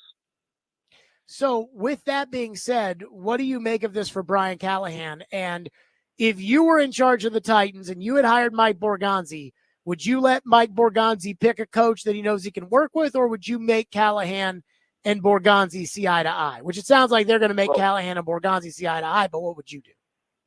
Well, Amy's already made her decision. I mean, Callahan's the coach. Not going to happen. He's not going to come in and meet Callahan and say, I don't like him, he's fired. So he's the coach. So here's the only way that he saves his job. Draft a quarterback number 1 overall and show that you are a quarterback whisperer / developer and show signs of life with that quarterback. That's it. So which is going to happen? What's best for the Titans? Trade back, get a Herschel Walker type haul like the Cowboys got, or Brian Callahan save his job? To me, that's it. I mean, do you even think there's a Herschel Walker type haul to have in this draft, given that the NFL people keep saying, like, these quarterbacks in a good year are not good quarterbacks? Well, in that the Herschel Walker trade, I don't think they got a quarterback, right? They traded back and got a bunch of picks that became, Hall of Famers. Right. So well, I'm saying but trade back. It was kind of different, though, because the Herschel Walker trade was they were trading for Herschel Walker. In most cases where teams trade up in the draft, it's for a quarterback. The Herschel Walker trade, actually, people don't know this, but it was a bunch of random players that the Cowboys acquired that if they didn't make the team would become first and second round picks. So Jimmy acquired them knowing that in the terms of the deal that he was going to cut these guys, and the Vikings didn't think they were actually going to cut these random Scarbini players, and they did. It's quite a fascinating situation that happened. Yes. Shador Sanders is Deion Sanders, Herschel Walker. Okay? So if Deion's hired in Dallas and they trade up to get Shador Sanders, that's the type of haul you could get, because that's the only reason he's coaching in the NFL, is to coach his son. So if he can do that, then you could get a plethora of picks, and maybe Mike Borgonzi's brilliant. I don't know. Could be great. He's been with a great organization. You draft a bunch of guys with those picks, a first round next year, their first round this year, and you get the stability this organization needs. You get the players that Detroit has on their roster or San Francisco had on their roster, right? You get that foundation and then go find a quarterback. So it's that option, or you stick at number one, you draft Cam Ward or Shador Sanders, and Brian Callahan prays that he can do something with that quarterback in this offense to show Amy Adams-Strong enough progress to keep him as the head coach. I think those are the options. Chad Withrow with us from Outkick. Do you buy in at all to this idea that he's from the Chiefs and now we're going to be like the Chiefs? Yeah. How did it work out with Rand Carthon, the 49ers? Are the Titans like the 49ers? I was going to say, how's it worked out with Eric Bieniemy? Yeah, they hired the apprentice of the guy who was doing all the work. Did that work out? No. I don't buy that at all. Now, look, I don't know I'm not out scouting GM candidates or what they're doing, but it's a great organization. So they hired someone from a great organization. I would say the 49ers are a really good organization. That was the last hire. Didn't work out at all. So I have no idea. What do you make of the fact that Brinker didn't hire a guy from Green Bay? A little bit surprised, because that is, to me, a sign that maybe it's not just going to be Brinker's assistant, right? Maybe they're going to be able to do a little bit more. But again, if I'm empowered by an owner, right, if your top boss is saying you're the one that gets final decision making, he's not going to give that up. If he really believes in something, he's going to do what he wants and overrule whoever the GM is. So surprised he didn't go get one of his buddies, which that's a little bit encouraging. But also, I mean, until we have clearly defined roles for this organization, my opinion has not changed in the least about where this team is headed right now. Chad Withrow from Outkick on the program. We continue next. Stillman and Company, 102.5 The Game.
Stillman and Company Fireball Hot Take Friday. The Titans have hired Mike Borgonzi as their general manager, according to Adam Schefter. Chad Withrow with us on the program.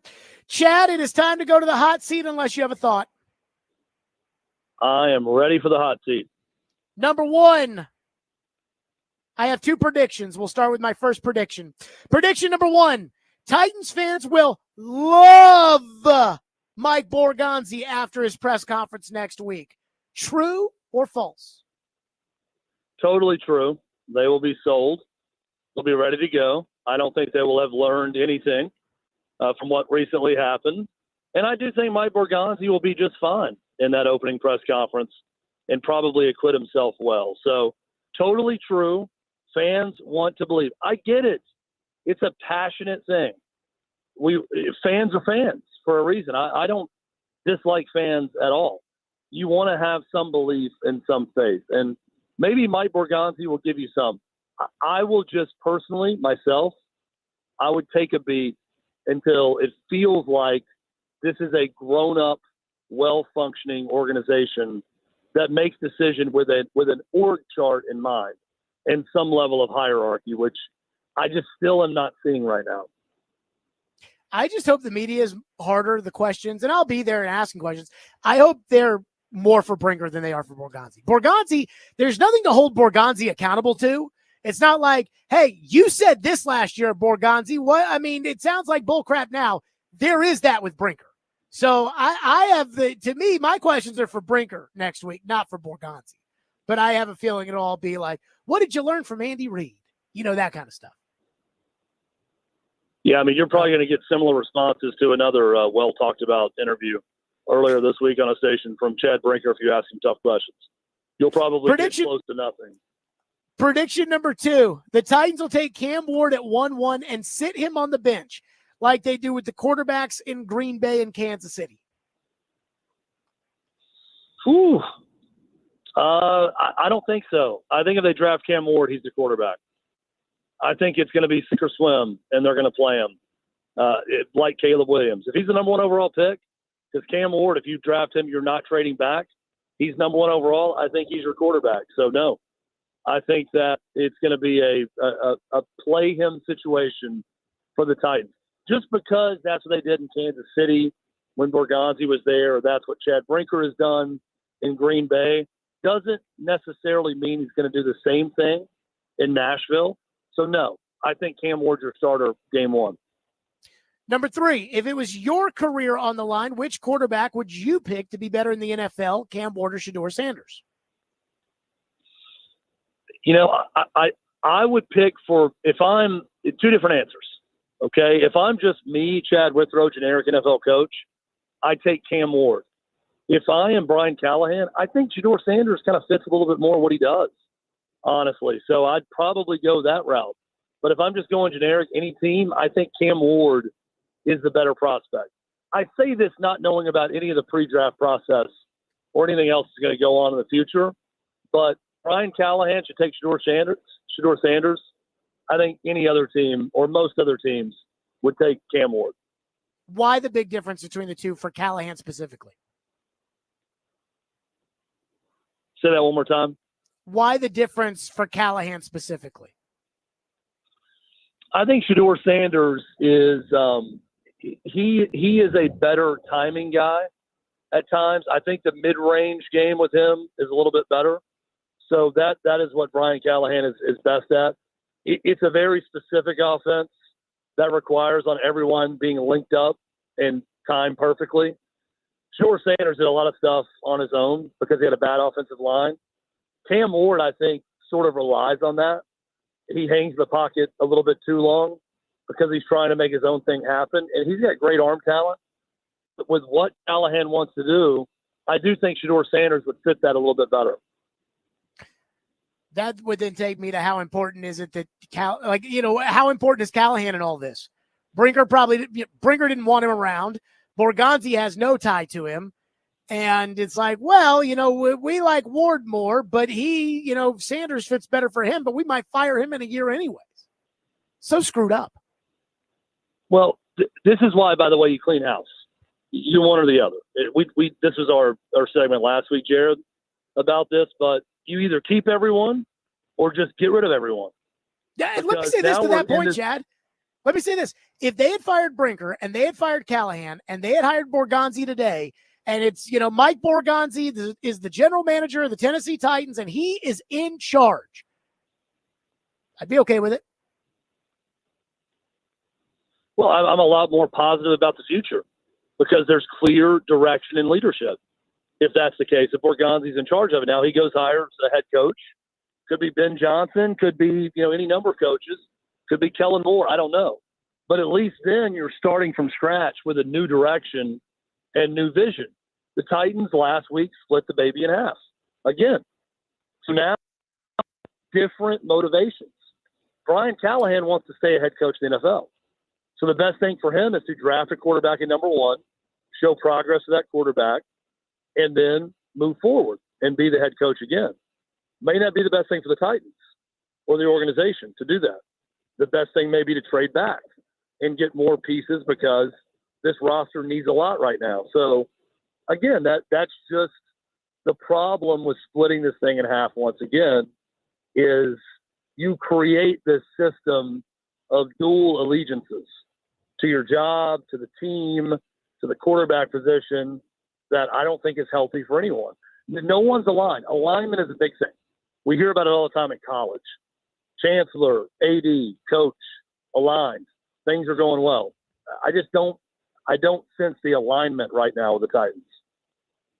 Number 4, Aaron Rodgers and Travis Hunter, or Sanders/Ward with no Travis Hunter. All right. So Aaron Rodgers, say the first part again. Aaron Rodgers and Travis Hunter. So you sign Aaron Rodgers and you draft Travis Hunter, or Sanders or Ward, but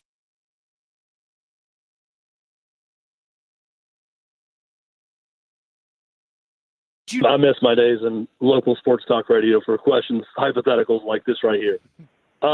Next year or long term? Like, are we talking long term? Save a job and win games next year, or long term? Because best the best long term option is always draft a quarterback that's going to be Jaden Daniels or CJ Stroud. But see, I'm not convinced these guys are that good, and I think Travis Hunter is that good. You were convinced that Anthony Richardson was really good, right? Hey, my plan for him and the Colts' plan for him are two totally different things, and I think the Colts have ruined him. Well, he sucks. He was Will Levis in college. He was very inconsistent. All right. So point being, did you think Jaden Daniels was going to be Jaden Daniels this year? I mean, I didn't think he'd be in the playoffs. I thought he was going to be a good player, but no, I didn't think he was going to be in the playoffs. I didn't think CJ Stroud was going to be CJ Stroud either. I didn't either. I did not think that about Stroud. Jared, that's why you draft a quarterback, one or two, is to get that. Yes, you could get Anthony Richardson, who sucks, even though you love him. You could also get, a lot of other guys. Deshaun Kaiser. You could get that as well. There's a lot of bad alternatives to that. But the reason organizations that are quarterback needy takes the quarterback is for the chance that they're Jaden Daniels. So if you're asking me right now, either or, I would take the quarterback on the off chance that they're going to be great. Because I don't really know right now. I mean, I just don't know enough about either guy until we go through the process to know whether or not they're going to be the next Jaden Daniels or the next Anthony Richardson, who's a total bust. Who will be the Titans starting quarterback in 2025? So I'm going to split the baby in half here because I think Shedeur Sanders is best for Brian Callahan. I think Cam Ward's the best prospect. I think that Borgonzi/Brinker will draft Cam Ward. And right now, give me Cam Ward, starting quarterback for the Titans next year. I think he'll be on the bench, but yes, I think they will draft him. Thoughts on Ran Carthon's interview on your old station? Well, so I have a bunch of thoughts on it. First off, if you're going to do an interview where there are clear stipulations as to what can be discussed or what can be talked about, you have to clearly state that in the beginning of the interview or not do it. You can't hype up an interview and go into it where people are expecting actual questions and answers and a conversation and then not deliver that. So that's a huge mistake. Either you say it up front, hey, There are certain names we're not going to mention. There are certain things we can't talk about, but we'll talk about as much as we can. Here we go with the interview, or you say no to it because there's a bunch of stipulations about what you can't talk about. And I'll also say this. Look, I love Ramon Foster. He was a really good player. You know, he played for my school in Tennessee and did a lot of great things there. I think he's pretty good at what he does. I don't need to hear a lecture on media from Ramon Foster or interviews, because the way that interview was done, it was a mistake.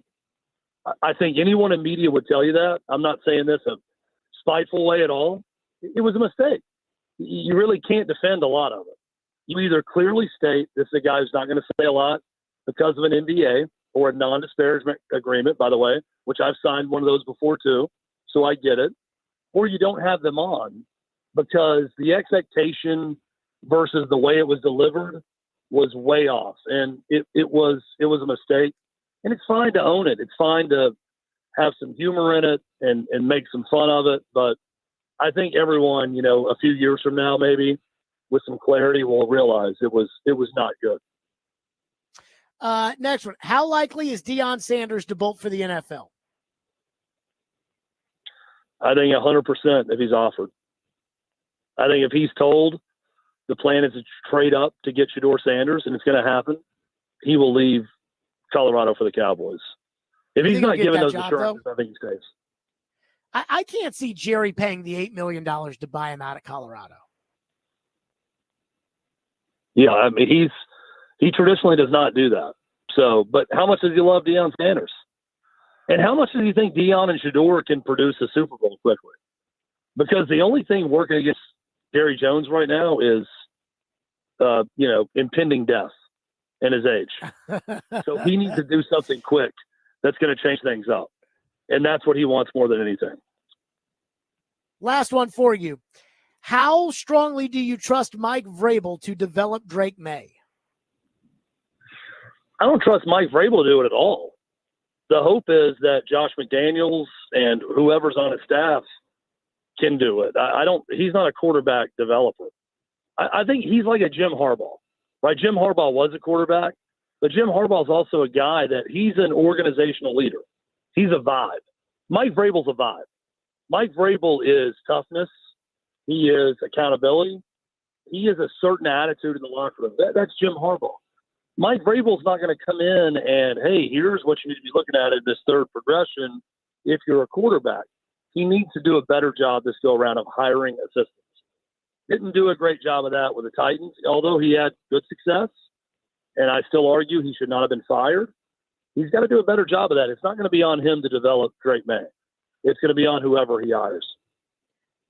How much do you trust him to be able to hire a good offensive coaching staff? Because I was underwhelmed by his offensive coaching staffs here. And I feel like, LaFleur was kind of an owner-driven decision, and Vrabel and LaFleur hated each other. And then I think Joe's like, this is so stupid that you would think this. But I think it was pretty well documented at the time that Vrabel promoted Arthur Smith, who was a candidate for the offensive coordinator job, promoted Arthur because LaFleur wanted to make him the offensive coordinator in Green Bay. And he was like, no, you'll be my offensive coordinator. So I think he lucked into those. And I was not happy about Tom, Dick, and Harry there at the end. Yeah, I don't care, how the dinner was made. I just care about the dinner. And if it's delicious and fulfilling. He made the right decision with Arthur Smith. He made the wrong decision with Todd Downing. So I don't know how he got to that conclusion with Arthur Smith, but it was a good decision. He was really good, and he got a head coaching job because of it. So he's got to make a decision like that. I think he's going to be really good with New England. I don't understand the Mike Vrabel hate from Nashville and Titans fans. And the thought of getting the band back together. Josh McDaniels was a terrible head coach in the NFL. Pretty good coordinator. So I do think if that's the move or whoever he ends up hiring, I think it's going to work out well. I don't have hate for Mike Vrabel, and I don't know what Titan fans feel or don't feel. I just don't think Mike Vrabel's as good of a coach as everybody's making him out to be. Like, I think there were two sides to Mike Vrabel. I think Mike Vrabel's a great leader. I think he's a good coach. I think he's a smart guy. I think he's well prepared, and I think he gets the most out of some of these guys, like, the most effort out of these guys. On the other side of it, I don't think he manages his coaching staff very well. I don't think he knows how to hire an offensive coordinator. I think for him, it's like throwing darts at the wall. And I have no faith that he'll be able to develop a young quarterback. And I think when things don't go well, I think Vrabel gets a little surly sometimes, and that's going to piss people off. I think Vrabel has his warts. Like Vrabel's obsession with Aaron Brewer. Like that stuff drove me freaking bananas. I still think he's a good coach. And I think the Patriots are a mess. So I don't think he's going to win in New England, but that is not Vrabel hate. It's just what I think is going to happen. I think Robert Kraft, even in his diminished older state, is light years better than Amy Adams Strunk as an owner. So he's in a much better situation right now. I don't think any one thing is true here. I don't agree with the Titans fans who continue to blame John Robinson for every ill of the franchise 2 years after he's been fired. I think John Robinson did some really good things. I think some really dumb things at the end of his career that ended up costing him his job. I don't think he should have been fired when he was. I think Mike Vrabel was pretty stubborn on some things. Mike Vrabel's biggest fault is his ego and stubbornness and his unwillingness to adapt. I think when you apply that unwillingness to adapt and his stubborn nature to New England, a place he knows, a place he worships, and with an owner that he likes and respects, and if you can get the old band back together, so to speak, I think it's going to work. I don't think it was working with the Titans because of shoddy ownership and decision-making, because of some bad decisions from John Robinson, and then because of a mismatched partnership with him and Rand Carthon. So I think, again, word of the day, Jared, alignment. The alignment is right in New England. The alignment is all wrong in Nashville. Buy stock on the Patriots. Sell, sell, sell with the Titans. Even though they have a great commodity in the number one overall pick, which could become a lot of different things. Chad Withrow from Outkick, as always, on a Fireball Hot Take Friday. Chad, great stuff. We'll talk next week. Yep. Thanks. Chad Withrow, as always, on our program. Stillman and Company, 102.5 The Game.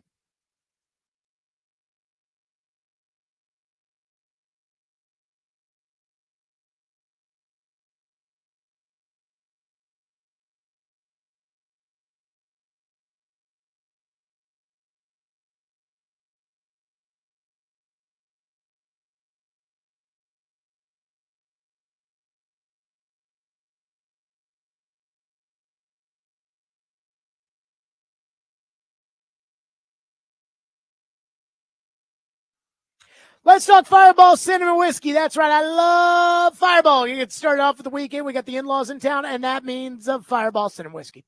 Fireball goes down so smooth and it tastes so great. And there's no better way to ignite the night than to do so with ice-cold Fireball Cinnamon Whiskey. Ignite the night, please do responsibly, and be 21 years or older to enjoy. That's Fireball Cinnamon Whiskey.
We have some breaking news before we get out of here.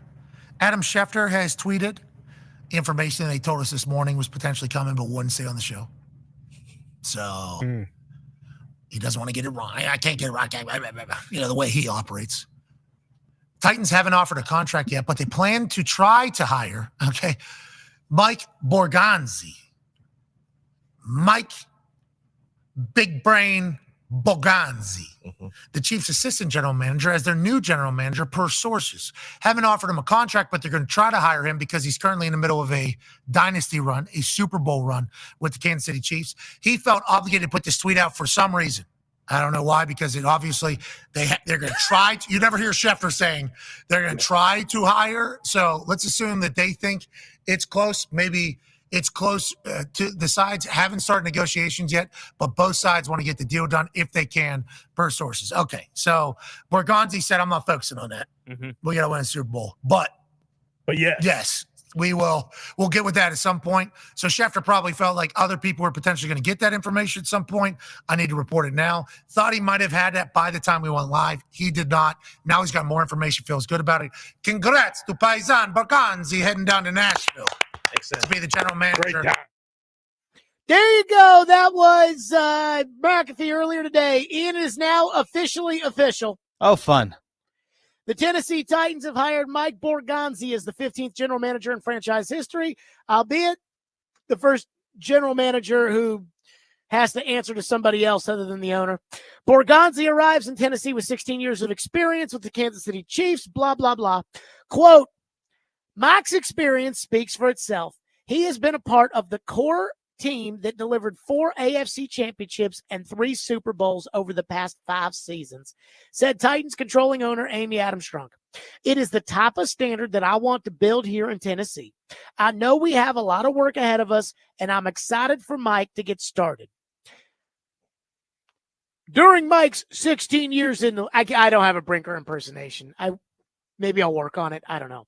During Mike's 16 years in the league, he has been a key part of transforming the Chiefs from a 2-win team to a 3-time Super Bowl champion.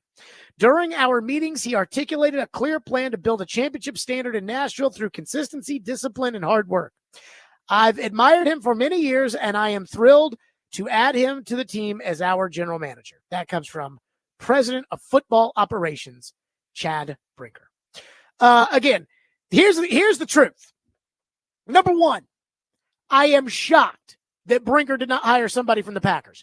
Now, the Chiefs are kind of Packer-ish. John Dorsey was the general manager in Kansas City when Borgonzi got hired. John Dorsey came from the Packers, and, you know, that's kind of intertwined group or whatever. And so there's a little bit of Packer blood in the Chiefs and in Borgonzi. And so they're buddies. You know, I think it was Kaharski wrote in the L'Jarius Sneed trade write-up that it was Borgonzi and Brinker that negotiated the deal. Again, I don't hold that against Brinker. The Titans wanted the player, and a 3rd-round pick in next year's draft. It was not a bad choice. It happened to be a bad choice because the guy had a bum knee, but I don't know. I guess Brinker wasn't part of that decision-making for whatever reason. But the price they paid for Sneed, it wasn't a bad price. It was just you don't trade for injured people, which they did. And that's why it blew up in their face.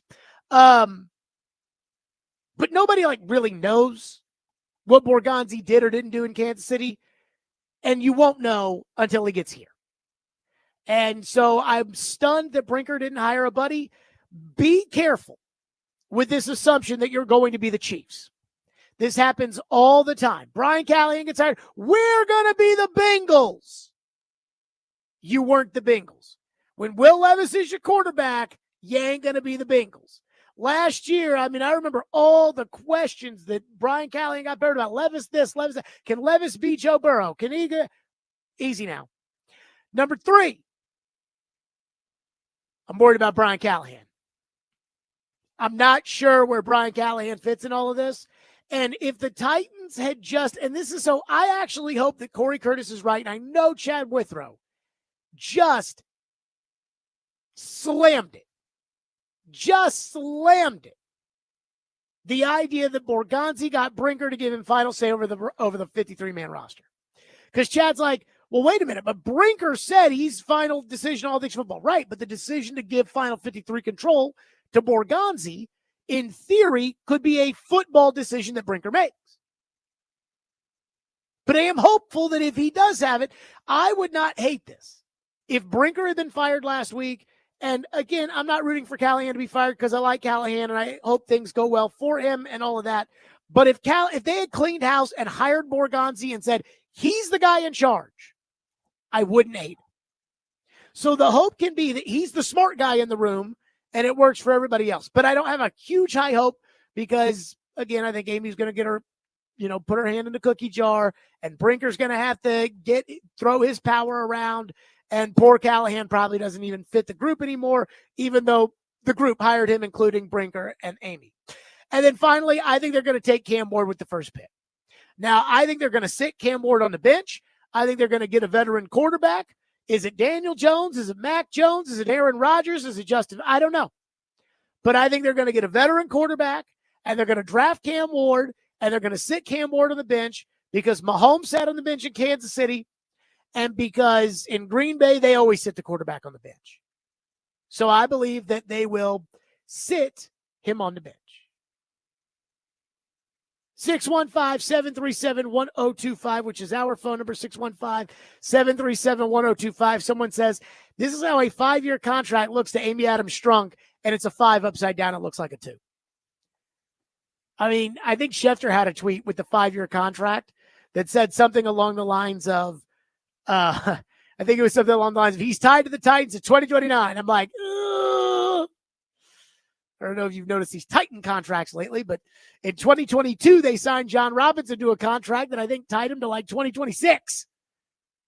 And I think he's still on the payroll. 615-737-1025. Good divisional round coming up. 6-pack picks are next.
Stillman and Company.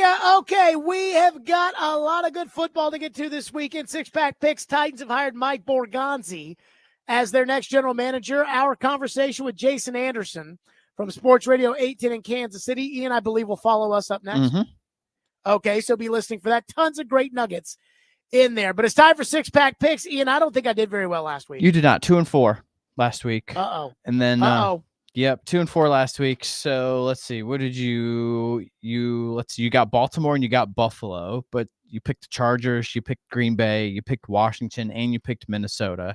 So 2-4 last week. So that dropped the season total to under 500.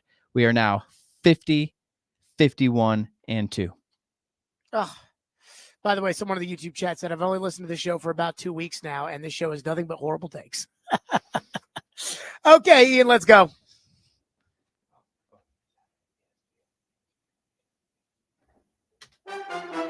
There you go. Okay, had to find my music there. Sorry about that. Okay, we begin Saturday, 3:30. NFL, what is this, divisional round weekend, I suppose? Yes, Texans at the Chiefs, Saturday, 3:30. Joe and Troy. ABC, By the way, ESPN. each network has a game. Yeah, that's and correct. that means no bad announcers. Okay, unless you count Tom Brady. Okay. Brady's good. Over under, over under 41.5. Pretty low, supposed to be cold. Kansas City is -8.5. I'll take the Chiefs. I thought the Texans, I didn't think they were going to win last week. They kicked that ass, but I don't think it's going to happen again. Kansas City in Kansas City, I'll take the Chiefs.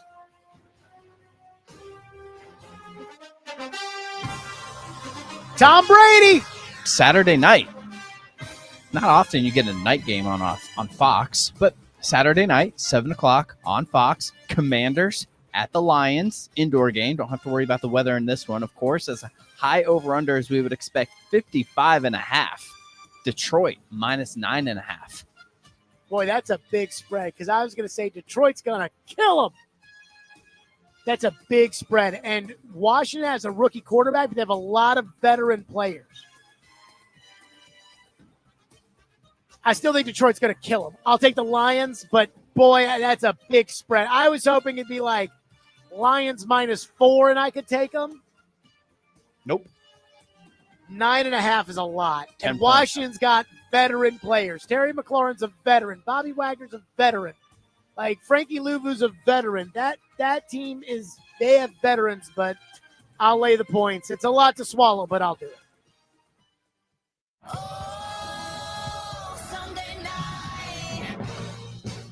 Okay, Sunday, 2 o'clock, NBC. The Rams traveling to Philly to take on the Eagles. I think maybe there might be a little bit of snow in this one. 43.5 for the over-under.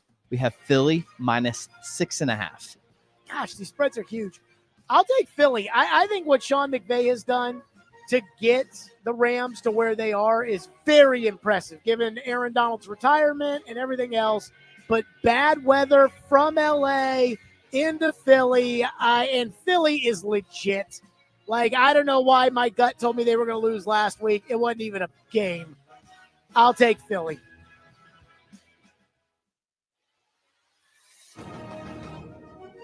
Okay, to the CBS game, 5:30 on Sunday, CBS. Ravens at the Bills, also supposed to be very cold. Over-under, pretty high though, 51.5. Baltimore is actually favored, -1.5. Yeah, I'm a little surprised by that. I'll take the Bills. I do not trust Lamar Jackson in playoff games like this. Now, we're going to see whether or not Tyler Bass can make field goals, because that might be what this game comes down to. But I think Buffalo's going to win. I think Josh Allen is going to outplay Lamar. I think this is going to be a great game. I think this is the game everybody's anticipating. I think it will be a good game, but I think Buffalo is going to win. And be on the lookout for Khalil Shakir. I think he'll be the difference maker in this one. I'll go Buffalo to beat Baltimore on Sunday in what should be a great game.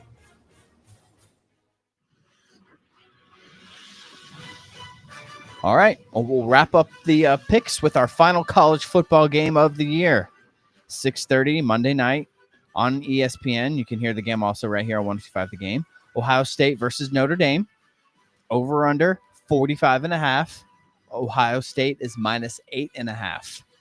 Yeah, we got some huge spreads, and I'm going to take Ohio State in this one, too. I think they'll blow out Notre Dame. I think Notre Dame has gotten every inch out of their football team this year. But, I mean, watching that Penn State game, I was like, man, Riley Leonard is holding this team back. He cannot pass if they need him to save his life. But Drew Aller for Penn State sucks so bad that he just threw the ball right to the other team. That's not going to happen this week. Ohio State is too talented. And after the entire fan base quit on Ryan Day, now look, I've been out on Ryan Day too, but the best team money could buy, the Yankees of college football, will reign, and Ohio State will win the national title. That's it for us. Jason Anderson, Sports Radio 810 in Kansas City. Great information on new Titans general manager Mike Borgonzi. He's next. Stillman and Company, 102.5 The Game.